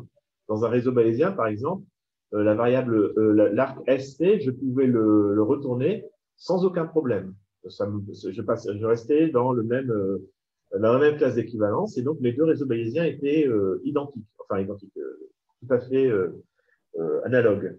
Par contre, ici, c'est plus le cas. J'ai bien dit que S était la cause et que C était la conséquence. Si je retourne cet arc, je change de modèle causal, ils sont plus comparables. Et donc maintenant, comment est-ce que je vais faire des calculs là-dedans? Comment est-ce que je fais pour savoir ce qui se passe quand j'interviens sur O? Je n'observe pas O, j'interviens sur O. Eh bien, quand j'interviens sur O, je vais faire mes calculs dans un réseau bayésien classique, à part que je vais avoir cassé les arcs entre T et entre les parents de O et O. Donc, je sais faire les calculs, et la probabilité de n'importe quelle variable X, sachant que je fais O dans mon modèle causal M, eh bien, c'est exactement la probabilité de X, sachant O, dans mon réseau bayésien, où j'ai mutilé mes arcs qui sont issus qui arrivent en haut. D'accord? Donc, vous pourriez me dire, oui, ben, à ce moment-là, on a changé les CPT, l'étape de probabilité conditionnelle. Ben, en fait, pas beaucoup, on n'en a changé qu'une, c'est celle de O. Dans mon réseau bayésien classique, j'avais de P de O sachant C et T. Et maintenant, j'ai P de O tout court. Il est marginal, il ne dépend plus de C et T, puisque je viens de casser ces arcs-là. Mais P de O, je sais bien ce que ça vaut, puisque je fais une intervention sur O. Donc, j'ai décidé que O valait 1, que O valait 0. Et donc, la marginale de O, je la connais très bien. C'est la marginale qui explique quelle opération j'ai fait sur O. Alors ça me donne un cadre qui me permet de commencer à faire des calculs causaux dans des structures particulières. Ces structures particulières, c'est celles, où le modèle causal est complètement appris, connu, et où donc je peux faire des calculs causaux comme simplement avec des multiplications d'arcs. Et on en connaît un qui est comme ça, ben c'est le fameux Simpson. Donc, on va faire un petit retour sur Simpson. Vous vous souvenez qu'en début de la semaine dernière, on avait montré ce que c'était que le paradoxe de Simpson. On avait montré comment on pouvait le représenter dans un réseau bayésien en disant finalement ce qui fait qu'il y a paradoxe, c'est qu'il y a des relations entre toutes les variables et même les x se sont reliés les unes aux autres. Les explications, les features sont reliées les unes aux autres. Et donc, on en est arrivé à se dire, OK, c'est bien joli de savoir que c'est ça, mais quelle est la conclusion? Est-ce que je dois utiliser ma variable qui change le sens qui crée le paradoxe, ou est-ce que je ne dois pas l'utiliser? Donc, je vous rappelle le modèle qu'on avait fait, le deuxième modèle, le Simpson un peu, pas continu, mais quasi continu qu'on avait représenté. Et donc là, si vous vous souvenez bien, on avait dit que le paradoxe, c'était qu'apparemment, quand je connaissais la valeur de A, plus elle était grande, plus la valeur de B avait l'air d'être grande aussi. Hein. C'est la courbe en bleu à gauche. Donc, ça a l'air de monter quand A augmente. B a l'air de monter quand A augmente. Et malheureusement, quand je rajoute comme information que je sais la couleur de mes points, eh bien, je m'aperçois que dans chacune des couleurs, dans chacune des cas de la variable C, eh bien, c'est le contraire. C'est-à-dire que quand j'augmente A, eh bien, la valeur de B diminue. Donc, on a ce paradoxe qui est que quand j'augmente A, j'augmente B, sauf pour n'importe quelle valeur de C. C'est un peu paradoxal. On avait bien vu que le modèle observationnel qu'on pouvait apprendre, c'est le réseau bayésien, encore une fois, le triangle qui est à gauche. Et ce triangle-là, pour parler encore une fois de classe d'équivalence, il est tel que je peux changer n'importe quel arc tout en restant toujours dans le même modèle, dans la même classe d'équivalence. Et donc, en particulier, j'aurais pu décider que c'était C que je change l'ordre de C et de A. Donc, juste pour vous montrer que c'est vraiment vrai, hein, que c'est un équivalent de Markov, les deux courbes qui sont à droite ont été générées avec l'équivalent de Markov. Et vous voyez que c'est complètement indiscernable entre les deux nuages de points. On a l'impression que c'est les mêmes. Celui d'en haut a été généré par le modèle d'en haut et celui d'en bas a été généré par le modèle d'en bas. C'est vraiment la même, ça se comporte de la même façon. Donc, on en est là et on se dit, voilà, mon problème, c'est que je ne sais toujours pas si je dois utiliser C quand j'essaye de prédire l'intérêt de A pour la variable B. Est-ce que je dois le prendre en compte ou pas?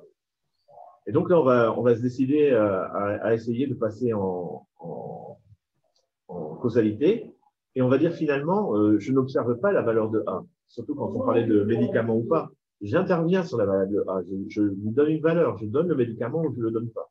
Donc, ce qu'on aimerait bien se dire, c'est que peut-être que l'erreur, c'est qu'il faudrait expliquer que quand on fait du Simpson, on utilise des probabilités conditionnelles là où on voudrait faire des interventions réellement. Donc, on va essayer de faire ça et on va passer sur le modèle causal. Et voilà le premier modèle causal qu'on propose. C'est C qui est la cause de A, C qui est la cause de B, et A est une cause de B aussi. Alors, comme on est en causal, c'est bien de faire un peu de sémantique. Et par exemple, on pourrait dire que A, c'est est-ce que j'ai donné un médicament ou pas. B, c'est le niveau de santé du patient. Et C, par exemple, c'est l'âge du patient. Et donc, l'âge du patient a un impact sur la posologie du médicament. Il a un impact sur le niveau de santé. Et le médicament a un impact sur B ou sur le niveau de santé également. D'accord? Donc, qu'est-ce que c'est en train de nous dire, ça? Qu'est-ce que je suis en train de vous dire? C'est que les différentes couleurs du nuage de points à droite, c'est les différentes classes d'âge. D'accord? Donc, en fait, même en regardant ça et en se disant c'est l'âge, on comprend bien que forcément qu'il faut savoir l'âge, et que c'est le diagramme de droite qui nous dit des choses, parce que quand on prend un patient de 35 ans, ou de 55 ans, ou de 65 ans, on va pas pouvoir changer son âge en fonction du traitement qu'on lui donne. Et donc, je sais bien que l'évolution de ce qui va se passer quand je vais prendre le médicament, ça va rester dans le sous-nuage de la même couleur. Et donc, en effet, on aura tendance à voir justement les tendances à la baisse. Et plus on donne du A, plus on diminue le niveau de santé. On va quand même vérifier, et je fais le calcul de la probabilité de B, sachant que je suis intervenu sur A. Donc, vous vous souvenez ce qu'on a fait, on va casser l'arc entre C et A, puisque C, en tant que cause d'une variable sur laquelle on intervient, eh bien, il faut qu'on casse cet arc-là, et on va faire des calculs de probabilité dans le réseau bayésien, qui est exactement celui qu'on voit là, moins l'arc entre C et A. Et voilà le résultat qu'on trouve. Qu'est-ce qu'on voit sur ce résultat? Ben, d'abord, regardez les moyennes, 12, 11 et 10, quand A vaut 10, 20 et 30. Donc, on voit bien que l'intervention nous explique bien que plus on donne de médicaments, de 10 à 30, eh bien, plus la valeur de B en moyenne diminue. Donc, on a bien retrouvé que la bonne explication qu'on a à avoir sur ce modèle-là, c'est bien que le médicament est mauvais pour la santé. C'est un mauvais médicament. Et c'est donc le schéma de droite qui est le bon, celui où on voit que c'est vrai pour toutes les classes d'âge. Alors, ce qui est intéressant à voir aussi, c'est qu'on voit la forme de la courbe de B qui a ces 5 pics là. Les 5 pics correspondent exactement aux 5 classes d'âge. D'accord? Et on voit que, quelle que soit la valeur de A, on retrouve ces 5 pics. C'est-à-dire qu'en fait, on est en train de dire que le fait de changer la valeur de A ne va pas changer mon âge. On est bien d'accord là-dessus. C'est pas parce que je donne plus de médicaments que je vais changer mon âge. Et donc, on le voit bien sur ce schéma-là, où les 5 pics existent toujours et ils sont donc simplement décalés en fonction de la valeur de la classe de C. Donc, conclusion de tout ça, c'est un cas, si le modèle causal est celui-là, donc si C est une cause de A, comme l'âge est une cause de la posologie, eh bien, observer C apporte une information pertinente. Je sais bien que si j'ai observé que j'avais 55 ans, eh bien, je peux me dire que mon médicament n'est pas efficace parce que je suis dans la zone, je sais pas, verte, et je vois bien que quand j'augmente la quantité de médicaments, eh bien, je diminue mon niveau de santé. Deuxième modèle causal. Donc, le premier, c'était C qui était la cause de A. Maintenant, c'est A qui est la cause de C. Vous voyez bien que c'est le même modèle observationnel, ce sont les mêmes calculs. C'est donc moi qui décide quelle est la cause principale, et là, je décide que c'est A. Alors, qu'est-ce que c'est comme sémantique cette fois-ci? Bon, ben, A et B vont pas changer. Hein. A, c'est le médicament, B, c'est le niveau de santé. Qu'est-ce que pourrait être C, qui serait une variable qui serait causée par A et qui aurait un impact sur B? Ben, je vous propose, par exemple, des effets secondaires. Donc, plus je donne de médicaments, plus j'ai d'effets secondaires. C'est bien le médicament qui produit les effets secondaires. Et ces effets secondaires peuvent avoir un impact sur mon niveau de santé. Donc, si je reprends l'exemple, la petite analyse que je faisais tout à l'heure en regardant la courbe, la grosse différence maintenant, c'est que je sais très bien que quand je donnais plus de médicaments, je vais augmenter mes effets secondaires. Et donc, autant tout à l'heure, quand c'était l'âge, j'étais sûr que ma trajectoire allait rester dans un des sous-ensembles de couleur bleu, vert ou marron. Autant maintenant, je sais que quand j'ai augmenté mon médicament, je vais changer de zone et je vais passer d'une zone bleue à une zone verte, à une zone marron, etc. Et donc, je bouge dans les zones. Je suis pas cloîtré dans une zone particulière. Et donc, je donne possiblement accès à des trajectoires où l'amélioration va être visible. Je vais bien augmenter mon niveau de santé en augmentant la quantité de médicaments. Alors, pour vérifier ça, on va faire le calcul de la probabilité de B, sachant d'où A. Donc, on prend ce réseau bayésien-là, on coupe les parents de A qui n'en a pas, et donc on prend exactement ce réseau-là et on fait les calculs dans ce réseau. Et qu'est-ce qu'on voit? Eh bien, on voit que quand A est égal à 10, eh bien, je sais très bien que les effets secondaires, il n'y en a qu'un seul pic, puisque c'est une petite valeur, il n'y a que la zone bleue là, et donc je n'ai qu'un seul pic avec une moyenne qui est à 4. Et puis, quand je passe à A égale 20, eh bien, je sais que je peux avoir deux types d'effets secondaires, les bleus et les verts. Donc, j'ai deux pics et j'obtiens une moyenne qui est 5, qui augmente un peu. Et si A est égal à 30, ben, je sais que j'ai trois types d'effets secondaires et donc j'ai trois pics et mu a encore augmenté. Conclusion, dans ce cas-là, le médicament vaut le coup. Il crée de plus en plus d'effets secondaires, mais quand même, les effets secondaires sont secondaires par rapport au fait que mon niveau de santé s'améliore.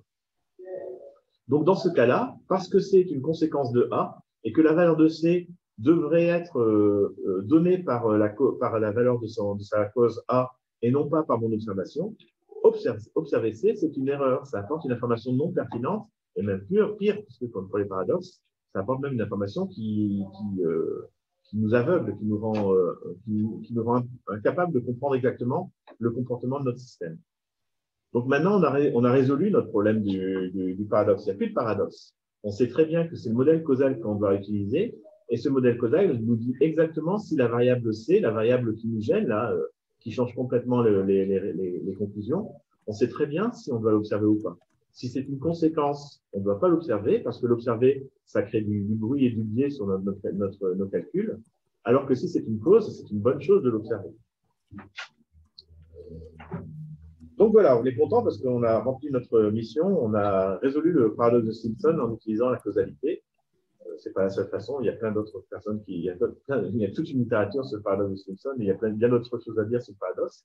Mais au moins là, je trouve que c'est assez clair et assez prégnant de voir à quel point ça a quelque chose à voir avec de l'intervention. Je change la valeur d'une variable, je ne l'observe pas, et à partir de là, tout devient, enfin, me semble-t-il, assez clair.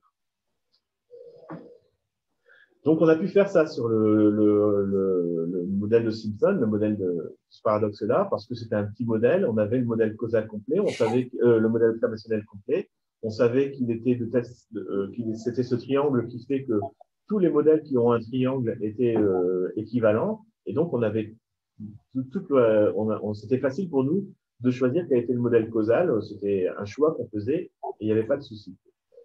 Mais d'un autre côté, dans un cas général, il faut l'apprendre, le modèle causal. Et pour pouvoir faire les analyses telles qu'on l'a fait aujourd'hui, il nous faut un réseau bayésien causal qu'on a considéré comme étant donné pour l'instant.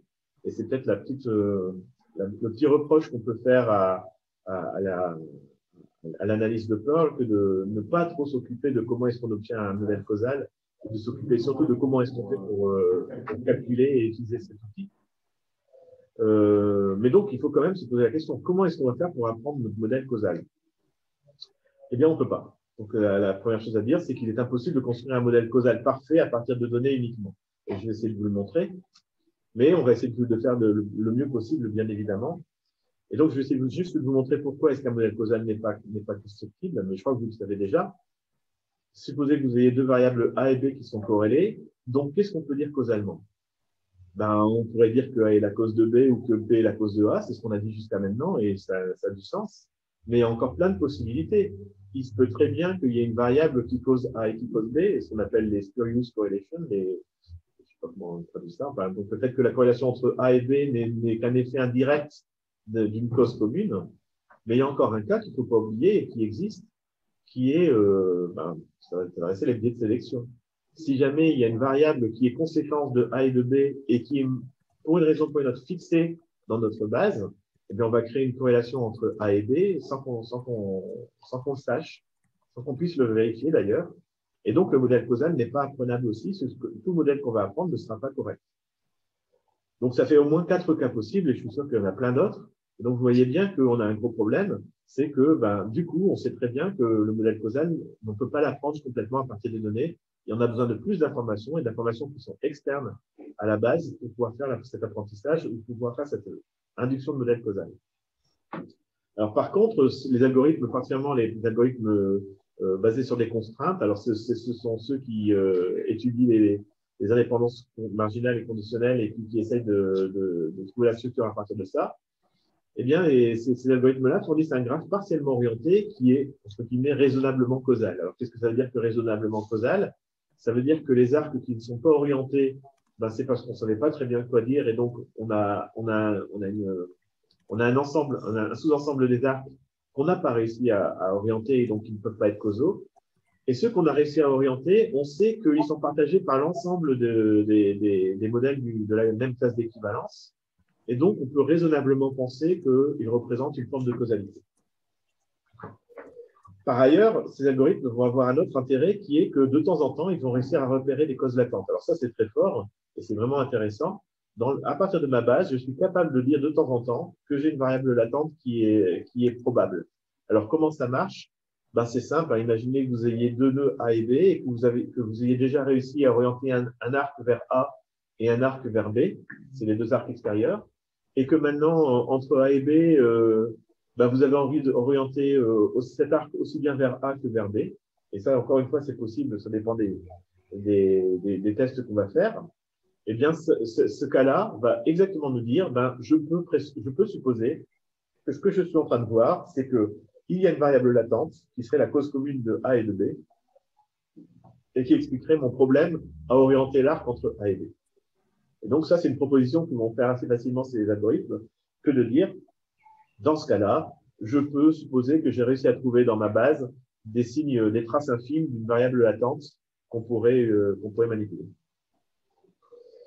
En tout cas, ce qui est sûr, c'est que même si on arrive à faire ce genre de choses-là, il y a une partie du graphe qui n'est pas orientée. Et donc, la conclusion vraiment importante, me semble-t-il, c'est que l'apprentissage de modèles causaux se heurte encore aujourd'hui. Peut-être qu'un jour, ce sera fini, mais encore aujourd'hui, se heurte à la nécessité d'informations supplémentaires qui sont hors de la base de données. Alors, je vous dis que c'est qu'aujourd'hui, parce qu'il y a une école sur la recherche et l'induction de la causalité, menée en particulier par des gens comme Shelkoff, qui essayent de dire, ben, finalement, on peut quand même réussir à trouver d'autres traces infimes d'une orientation.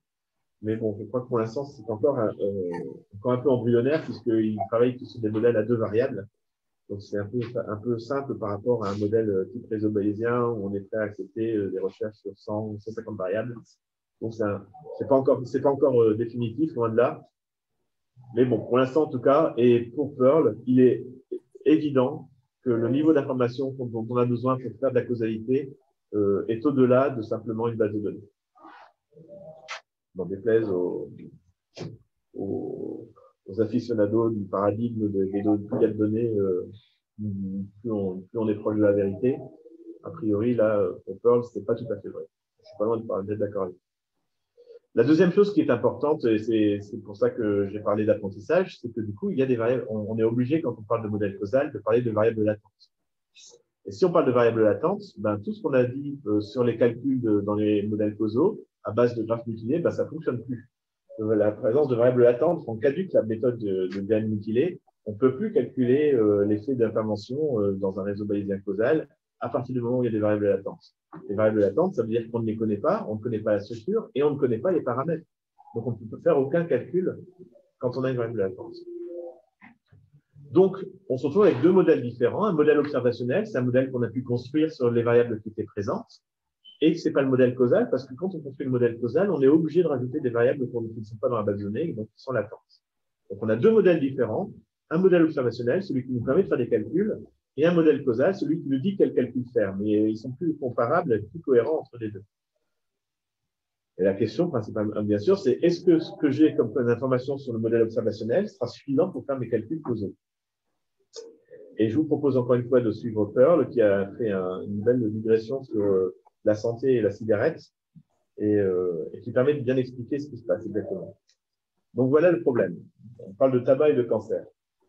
En 64, c'est pas nouveau, on a bien remarqué qu'il y avait une corrélation extrêmement forte entre cigarette et cancer du poumon. Et donc, c'est ce report-là qui a fini par dire, ben, cette corrélation elle est très forte et on peut dire que c'est causal. Et donc, on a proposé le modèle qui dit que fumer provoque le cancer. Si c'est le cas, on sait très bien calculer dans un modèle comme celui-là la probabilité d'avoir le cancer si j'interviens sur la cigarette. La cigarette étant une cause de cancer, eh bien, le doux, on peut l'éliminer, c'est pareil, un peu comme pluie et chaussée mouillée. Et donc, la probabilité d'avoir le cancer si j'interviens sur CI, ben, c'est la probabilité d'avoir le cancer. Sachant CI, ça ne change rien. Alors, l'industrie du tabac, bien sûr, n'a pas été contente. Et elle a proposé un autre modèle qui explique cette corrélation et qui est de dire, ben, finalement, il y a un gène qui explique que tu as envie de fumer et qui explique le risque que tu as d'avoir un cancer. Donc, c'est dans les gènes que ça se passe. Et cette variable génotype, bien sûr, elle est latente. Je ne peux pas observer le gène. Mais c'est elle qui explique que quand on fume, ben, on a le cancer. C'est juste parce que, voilà, c'est une spurious correlation. La corrélation est due au fait simplement qu'elles ont un parent commun qui a la même valeur. À ce moment-là, est-ce qu'on peut calculer la probabilité de cancer si je m'arrête de fumer? Ben oui, ça ne sert à rien d'arrêter de fumer. C'est pour ça qu'ils sont contents d'investir du tabac avec un modèle comme celui-là. La probabilité d'avoir le cancer si j'arrête de fumer, c'est exactement la probabilité d'avoir le cancer, et puis point, donc autant continuer, voire commencer. Ça n'engage que toi, c'est bon quand même. Il y a encore la moitié du slide. Autant commencer, ça n'engage que toi. Ça va très dans Oh, la connexion a coupé. Donc voilà la suite, hein, parce qu'il y a une suite. Et donc, dans un effort diplomatique, les deux parties concèdent que l'autre modèle ne va pas être complètement faux, enfin, il va être un petit peu vrai. Et donc, on se retrouve avec un modèle qui dit, ben, il y a une causalité directe, la cigarette provoque le cancer en effet, mais il n'y a pas de doute, il y a aussi ce gène qui fait qu'on a une propension à fumer, une propension à avoir le cancer. Qu'est-ce qui se passe si on s'arrête de fumer?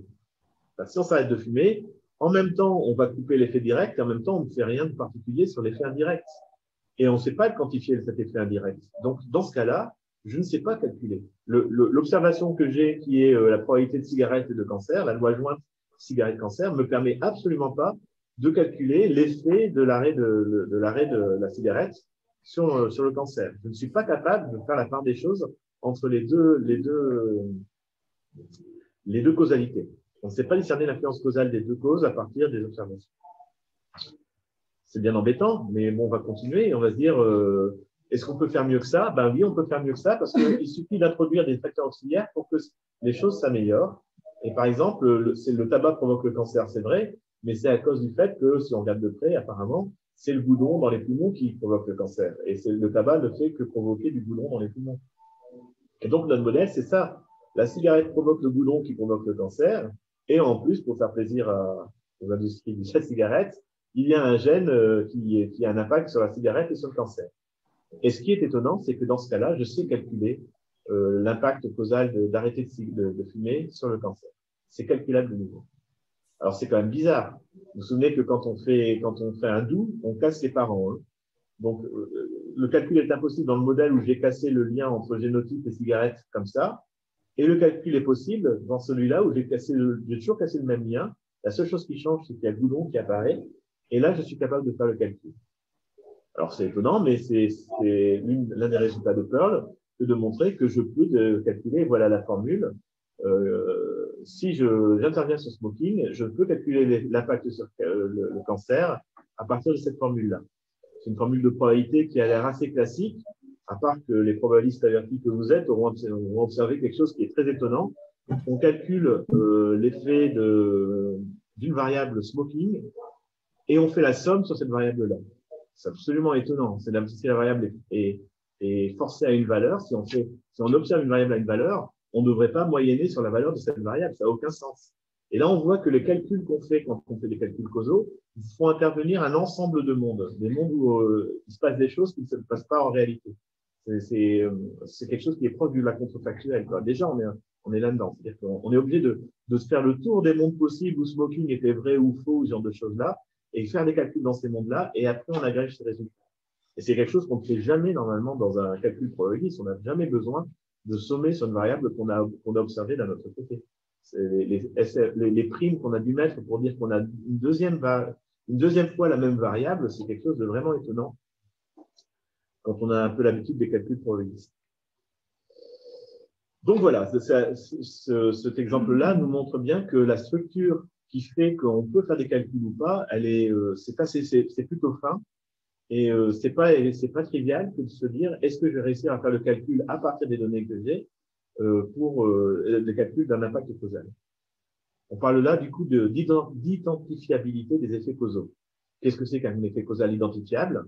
Un effet causal est identifiable si on peut calculer cet effet à partir de la loi jointe des variables observables et simplement les observables. Donc typiquement ici, on avait ce modèle-là qui disait qu'il y avait une variable, enfin, je ne vais pas le répéter, vous avez bien compris, on sait que c'est ça la formule. Et si on regarde bien la formule, j'ai besoin de P de S, de P de S sachant T, de T sachant S, et P de C sachant S et T. Donc ça veut dire que le modèle observationnel dont j'ai besoin, c'est le triangle, encore une fois. Et le lien direct entre smoking et cancer, il vient simplement d'une corrélation qui est due à la cause latente du gène. Mais j'ai vraiment besoin de cette information-là. Tout à l'heure, si on avait simplement retiré la variable latente, on aurait une chaîne smoking, TAR et cancer. et on n'aurait pas eu l'information nécessaire pour faire le calcul observationnel, pour faire le calcul de l'intervention grâce à des données observationnelles. On avait vraiment besoin d'un modèle un petit peu différent. En tout cas, l'effet causal identifiable, on peut le calculer à partir des données passives, donc des données observationnelles, et avec un graphe qui spécifie qualitativement les causalités. La formule qui est au milieu dépend des données qui sont à droite, mais de la structure causale qui est à gauche. On a vraiment besoin des deux. C'est un double modèle dont on a besoin. D'un côté, le modèle causal, comment ça marche, et de l'autre côté, la quantification à partir des données observées, de la base de données. Alors, on le dit pas assez, tout ça, ça marche bien quand la loi est strictement positive, hein, il n'y a pas de valeur non nulle, tous les contextes sont observables. Si c'est pas le cas, c'est compliqué.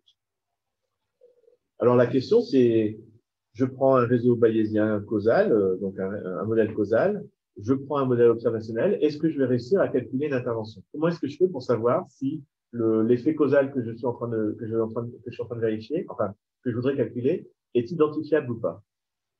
Pour faire ça, on aurait besoin d'une algèbre qu'on appelle l'algèbre interventionniste.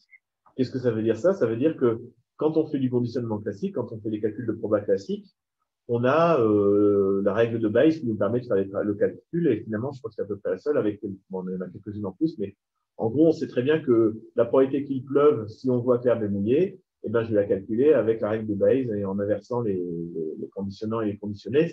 C'est trivial, tout le monde gère ça bien maintenant.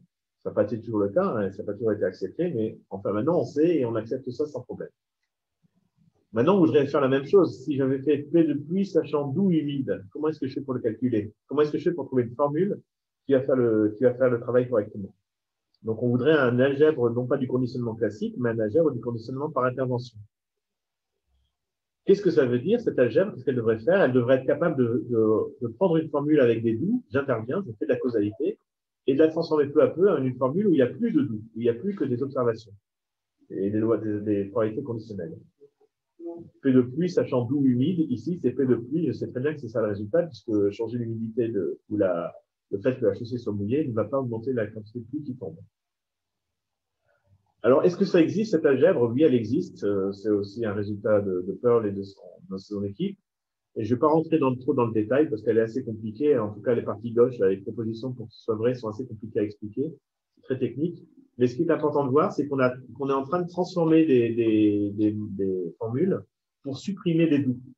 Donc, vous voyez, par exemple, la première ligne, elle prend une formule où j'ai un doux et un doux X et des observations sur Z et W, et j'arrive à supprimer Z. Donc, j'ai simplifié ma partie droite. La deuxième, elle prend doux X, doux Z et W, et elle en fait doux X, Z et W. J'ai réussi à retirer un doux qui devient une observation. Et la dernière, c'est carrément, j'ai réussi à supprimer une intervention, doux X, doux Z, W devient doux X, W, j'ai encore simplifié. Donc, vous voyez qu'on a ces trois règles-là, et le but, c'est de manipuler un petit peu comme on fait une démonstration pour essayer à trouver comment itérer sur l'ensemble de ces trois règles pour peu à peu transformer la formule, la requête d'intervention par intervention que je voudrais calculer en une requête qui est calculable sur le modèle observationnel, donc sans aucun doute. Et ces trois règles suffisent, on y arrive. Donc, ces trois règles suffisent. Sachant que le résultat possible, c'est il n'est pas possible d'identifier le calcul. L'impact. Bon, ceci dit, c'est compliqué et on l'a intégré dans Algrim, donc c'est facile à faire maintenant, il suffit d'appeler Algrim. Et donc, vous voyez que, par exemple, sur ce réseau bayésien causal-là, je peux calculer l'effet sur Y de l'intervention sur X, et c'est cette formule un petit peu compliquée qui a été. On peut itérer sur l'ensemble des trois axiomes-là pour voir comment il a réussi à faire ça, mais il a réussi à faire ce calcul alors qu'il y avait une variable latente qui avait trois enfants. Et vous voyez qu'il le fait dans un modèle où il n'y a plus aucun doux, donc il a réussi vraiment, et il a même fait le calcul à côté. Donc on a vraiment réussi à faire le travail, et on est capable maintenant de faire des calculs d'impact causaux, sachant un modèle observationnel et un modèle causal qu'on propose. Et donc, du coup, je fais le homework. Ouais, et je dois prendre un homework ou le notebook de base. Je crois que je l'ai prévu. Et du coup, on va pouvoir retourner si j'y arrive. Je vais en train de partager votre écran. Tu veux que je le lance Attends. Tu l'as préparé? Ouais. Oh, bah alors vas-y. Quand je l'ai préparé, il est sur mon ordinateur. Ouais, vas-y. Alors, Donc, vous vous souvenez que je vous avais donné du travail à faire. Il y avait une petite base où je vous demandais quel était l'impact de deux variables. Et donc, on va voir ce que ça donne et essayer de voir un peu comment ça se passe. Donc, alors, vous n'avez peut-être pas les mêmes noms de variables parce que je connaissais avec les variables x1, x2, y1, x2, etc. Et je vous avais renommé ABCDE dans le homework. Donc, je suis désolé, j'ai repris la base que je connaissais. Mais la question est la même au renommage près. Dans cette base de données, je voudrais savoir si je peux calculer l'impact de la variable x2 sur y1. Donc, vous voyez, on y va dans le… c'est juste Ouais. faire le output pour pas se spoiler. OK, donc on y va. Donc là, on a décidé que la target, c'était y1 et les événements, c'était x2 valait 1. Et là, j'apprends un premier réseau bayésien et je le visualise. Le voilà, le réseau bayésien. C'est un réseau bayésien qui est tout à fait honnête. Il n'y a pas de problème. Et on voit que, en gros, on s'aperçoit que y1, quand je ne connais rien, il a comme probabilité 0,57 et 0,43. Et si jamais j'observe x2, qui est en orange à droite, eh bien, tout d'un coup, y1 passe à 0,62, 0,38. Donc, x2 a bien un impact sur y1. Je le vois et je peux le mesurer à quel point la valeur de la variable x2 a un impact sur y1. Alors, si on fait une toute petite analyse en déséparation, vous voyez que x2 a un impact sur x1 directement, en passant par le chemin x2, y2, x1. Et il a aussi un impact sur y1 par le chemin qui passe par au-dessus, donc x2, CA, x1, y1. Ces deux chemins sont ouverts et l'information qui est arrivée sur x2 s'est bien propagée par ces deux chemins jusqu'à y1. Alors, la première chose que peut nous dire un data scientist un petit peu causal aware, c'est que c'est une mauvaise idée de faire un calcul d'inférence. Là, ce qu'on voulait, c'était un impact causal. Et donc, je voudrais construire un modèle causal à partir de ce réseau bayésien et faire un calcul d'intervention. Donc, on y va. Hop, et voilà. Donc, on a transformé, on n'a pas mieux, donc on a transformé le modèle causal, le réseau bayésien en modèle causal. Pour l'instant, on ne l'a pas du tout travaillé. On pourrait supposer qu'avec un expert, on se pose des questions. Est-ce que tu es d'accord pour dire que c'est CA qui est la cause de X2, etc. Parce qu'il y a, encore une fois, il y a plein de modèles qui étaient dans la même classe d'équivalence, qui auraient pu être appris de la même façon, mais qui n'auraient pas donné le même modèle causal. Et en tout cas, maintenant, en tout cas dans ce modèle-là, je suis quand même capable de calculer la probabilité de Y1. Alors, le petit crochet, là, la petite flèche crochet, c'est comme ça qu'on écrit d'où dans la grume. Donc, c'est bien Y1 sachant que j'interviens sur X2. La formule n'est pas la même. Si vous voyez bien, il y a plus CA qui apparaît. Et vous savez bien que CA n'apparaît plus puisque c'est une cause de X2. Donc, si j'interviens sur X2, j'ai coupé le lien entre X2 et CA. Et donc, c'est normal que dans la formule du calcul de Y1 sachant que j'interviens sur X2, il n'y ait pas de CA. Et donc, on trouve les résultats qui sont à votre droite. Voilà. Il n'y a pas grand-chose à dire là-dessus. Alors maintenant, on va passer on va aller un petit peu plus loin et le data scientist, toujours causal aware, dit oui, mais c'est bien joli, mais le modèle que tu as appris, ce n'est pas un modèle causal. Et tu as utilisé un greedy climbing, donc un algorithme d'apprentissage qui est basé sur des scores, donc qui est clairement observationnel. Est-ce qu'on peut essayer de faire mieux et utiliser un algorithme à base de contraintes? Et c'est ce qu'on va faire ici, c'est Nick. Alors vas-y. Alors si vous voyez bien, vous allez voir apparaître au milieu le I, là, parce que j'ai dû à la main changer l'ordre des variables x2 et CA pour qu'on ait le même modèle. Encore une fois, les deux modèles sont tout à fait identiques en termes de réseau bayésien, mais pas en termes de réseau causal.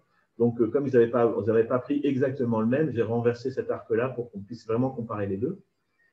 Et donc, l'intérêt de BIC, c'est qu'il apprend ce réseau bayésien-là, qui est à peu près le même, mais il apprend en plus, il essaye de voir s'il trouve des variables latentes. Et en l'occurrence, il nous dit qu'il a trouvé une variable latente entre Y2 et Y1.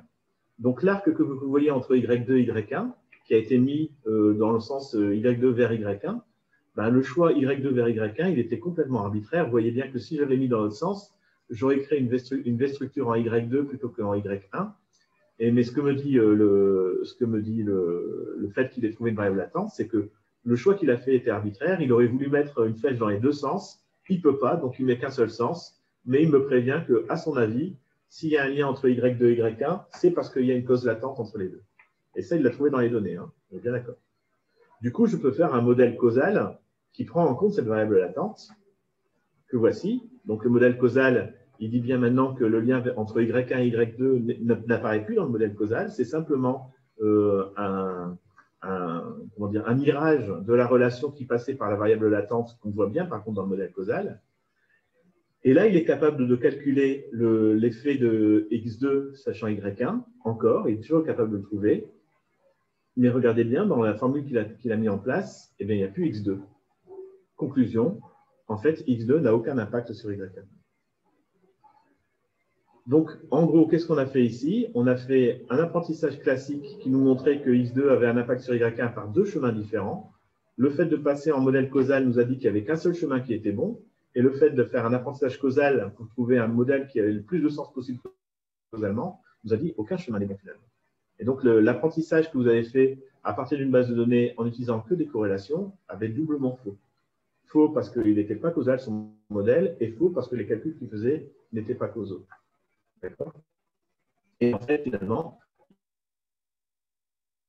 il n'y a aucun intérêt. Vous pouvez faire la valeur de Y1 pour vous et pour la base de données, si on la regarde simplement de manière en utilisant de la vraisemblance, eh bien, il y a pourtant un impact fort.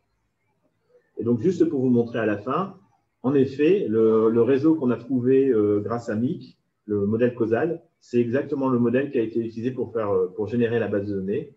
L'idée, c'était quoi? C'était de dire, finalement, j'ai une chaîne de production qui, à partir de X, produit du Y, et j'ai deux chaînes de production qui sont parallèles, la chaîne X2, Y2 et la chaîne X1, Y1. Ces deux chaînes sont pilotées par une variable de contrôle qui est CA, et le processus qui transforme X2 en Y2 et X1 en Y1 peut être parasité par un paramètre, je ne sais pas, la température de la pièce, ou un truc comme ça, qui est un paramètre qui impacte sur les deux chaînes en même temps. Ce paramètre, il n'a jamais été considéré comme important par les décideurs, et donc, ils n'ont jamais récupéré cette observation-là. Et du coup, les modèles qu'on construit, à partir d'une base de données qui ne contient que CA, X2, X1, Y2, Y1, sont forcément des modèles qui ne sont pas tout à fait bons. Et par contre, avec une analyse causale et avec des algorithmes comme MIC et comme PC, on est capable de récupérer le fait que oula, Y2 et Y1 sont corrélés, mais c'est certainement parce qu'il y a une variable latente qu'on n'a pas utilisée. Voilà, et donc tout à la fin, on remarque bien que la variable Y1 a bien la marginale 5842 qu'on avait trouvée comme il faut, et que si on observe X2, ah ben, Y1 change.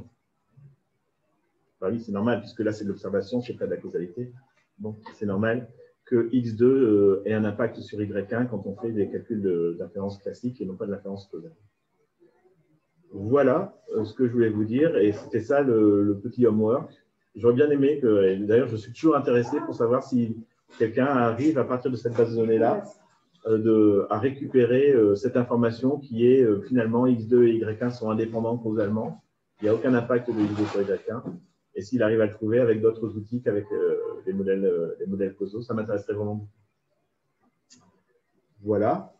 Et donc, il ne nous reste plus, si on n'a pas beaucoup de temps, mais si tu veux présenter un… Ah, ou alors est-ce qu'il y a des questions peut-être Ouais, c'est peut-être la meilleure chose à faire, ouais. Merci Jean-Daniel.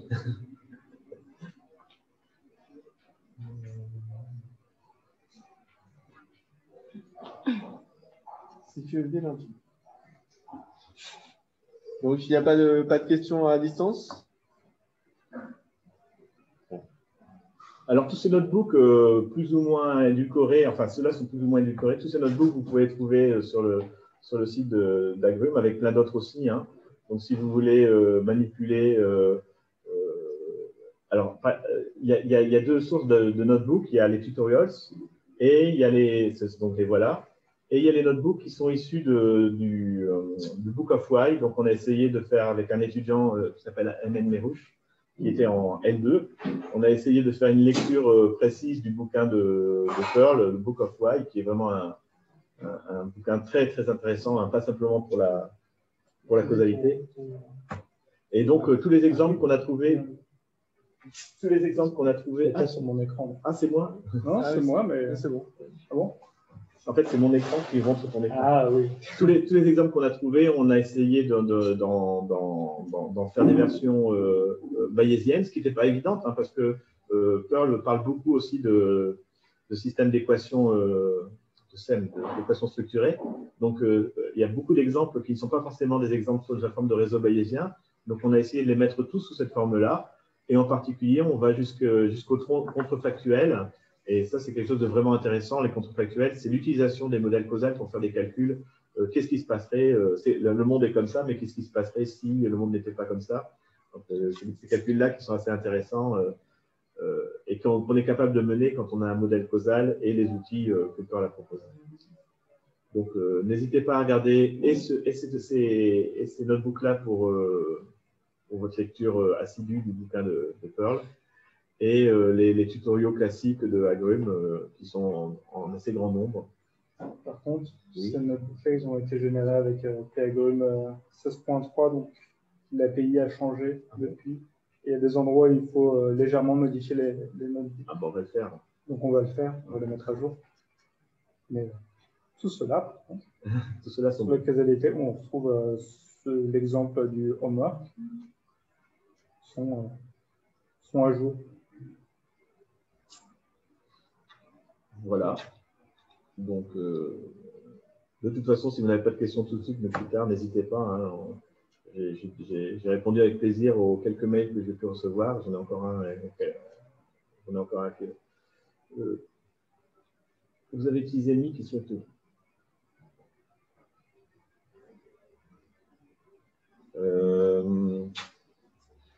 Je ne sais pas très bien ce que tu appelles une carte de compétences de ces algorithmes d'apprentissage. Merci d'en aller. Pour l'instant, on n'a pas très bien vu les domaines.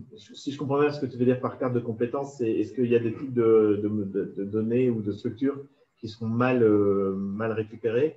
Donc, on aimerait bien savoir si on pouvait discerner les variables latentes qui sont justement identifiées par ces algorithmes-là. Donc, on utilise plutôt Mic que SWIRF2. La différence est assez minime, mais elle est en particulier assez visible dans ce genre de cas-là, dans le cas des variables latentes. C'est les ordres dans lesquels se produisent des opérations qui ne sont pas exactement les mêmes. Donc, on a gardé SWIRF2 puisque c'est le premier qu'on avait implémenté, mais a priori, on utilise Mic à 95%. On a bien remarqué que Mic permettait vraiment un retour des algorithmes type contraintes par rapport aux algorithmes type score. C'est-à-dire que si tu as pu voir dans la classification, ce n'était pas évident, mais dans la classification, on utilise pratiquement toujours Mic aussi, alors qu'on aurait pu s'attendre à ce que les méthodes à base de score donnent des meilleurs résultats et des meilleures prédictions, mais ce n'est pas le cas. Donc, pour moi, je trouve que c'est l'un des gros intérêts de Mic que d'avoir réussi à monter en prédiction des algorithmes de type contrainte. Donc, pour moi, c'est ça qui est vraiment intéressant. Maintenant, je n'ai pas grand-chose d'autre à te dire. C'est vrai que ce serait vraiment bien de réussir à avoir ce retour-là. Ceci dit, c'est quand même un retour assez artificiel parce que quand tu apprends une structure causale, tu ne la connais pas. Et donc, c'est un peu difficile d'utiliser cet argument-là pour. Mais ce serait quand même bien de pouvoir d'avoir une idée des moments ou des endroits ou des domaines où ça ne se passerait pas très bien. Alors, par exemple, s'il y a une chose que je peux dire, c'est que Mic fait des calculs d'informations mutuelles qui sont des calculs assez complexes et qu'il ne fait pas vraiment puisqu'il n'a qu'une base de données, il n'a pas de distribution de probabilité et donc il approche ces informations mutuelles par des espérances de vraisemblance qui a priori est une bonne idée mais qui mérite d'avoir une correction parce que la base est finie et que c'est une propriété asymptotique. Donc, on a besoin d'un correctif. Il y a plusieurs corrections possibles. On peut les changer dans Agrum, on peut le passer d'une correction à l'autre. Mais il s'avère qu'on a l'impression, et ça mériterait d'être vérifié, mais on a l'impression que quand les bases deviennent trop grandes, donc d'une très grande taille, la correction commence à avoir un impact fort sur les… Alors, c'est étonnant parce qu'on s'attendrait au contraire. Et donc, je me demande même à la limite s'il n'y a pas un petit souci dans les formules des correctifs. Parce que cette correction a tendance à devenir importante, trop importante, quand la base est grande par rapport à la base petite. Donc, c'est assez étonnant parce qu'on aime bien dire que grâce à ces calculs-là, on est capable de faire de l'apprentissage causal, même avec des petites bases. Mais on est un peu embêté de dire, mais on n'y arrive pas avec des grandes bases quand même. C'est pas très, très agréable. Donc là, on a certainement un petit travail à faire là-dessus. Et je considère qu'il y a vraiment… merci Clément. Et je considère qu'il y a vraiment quelque chose à faire sur cet algorithme-là, en essayant de regarder ce qui se passe asymptotiquement. Parce que voilà, les bases de grande taille commencent à apparaître. Voilà. D'autres questions? Est-ce qu'il y a d'autres questions à distance? Non? Bah, écoutez, s'il n'y a pas d'autres questions, merci à tous. De toute façon, on va vous envoyer un petit mail les présentations, elles sont sur le GitHub Datacraft. Les notebooks aussi. Mais Maureen va certainement vous envoyer un petit mail quand même.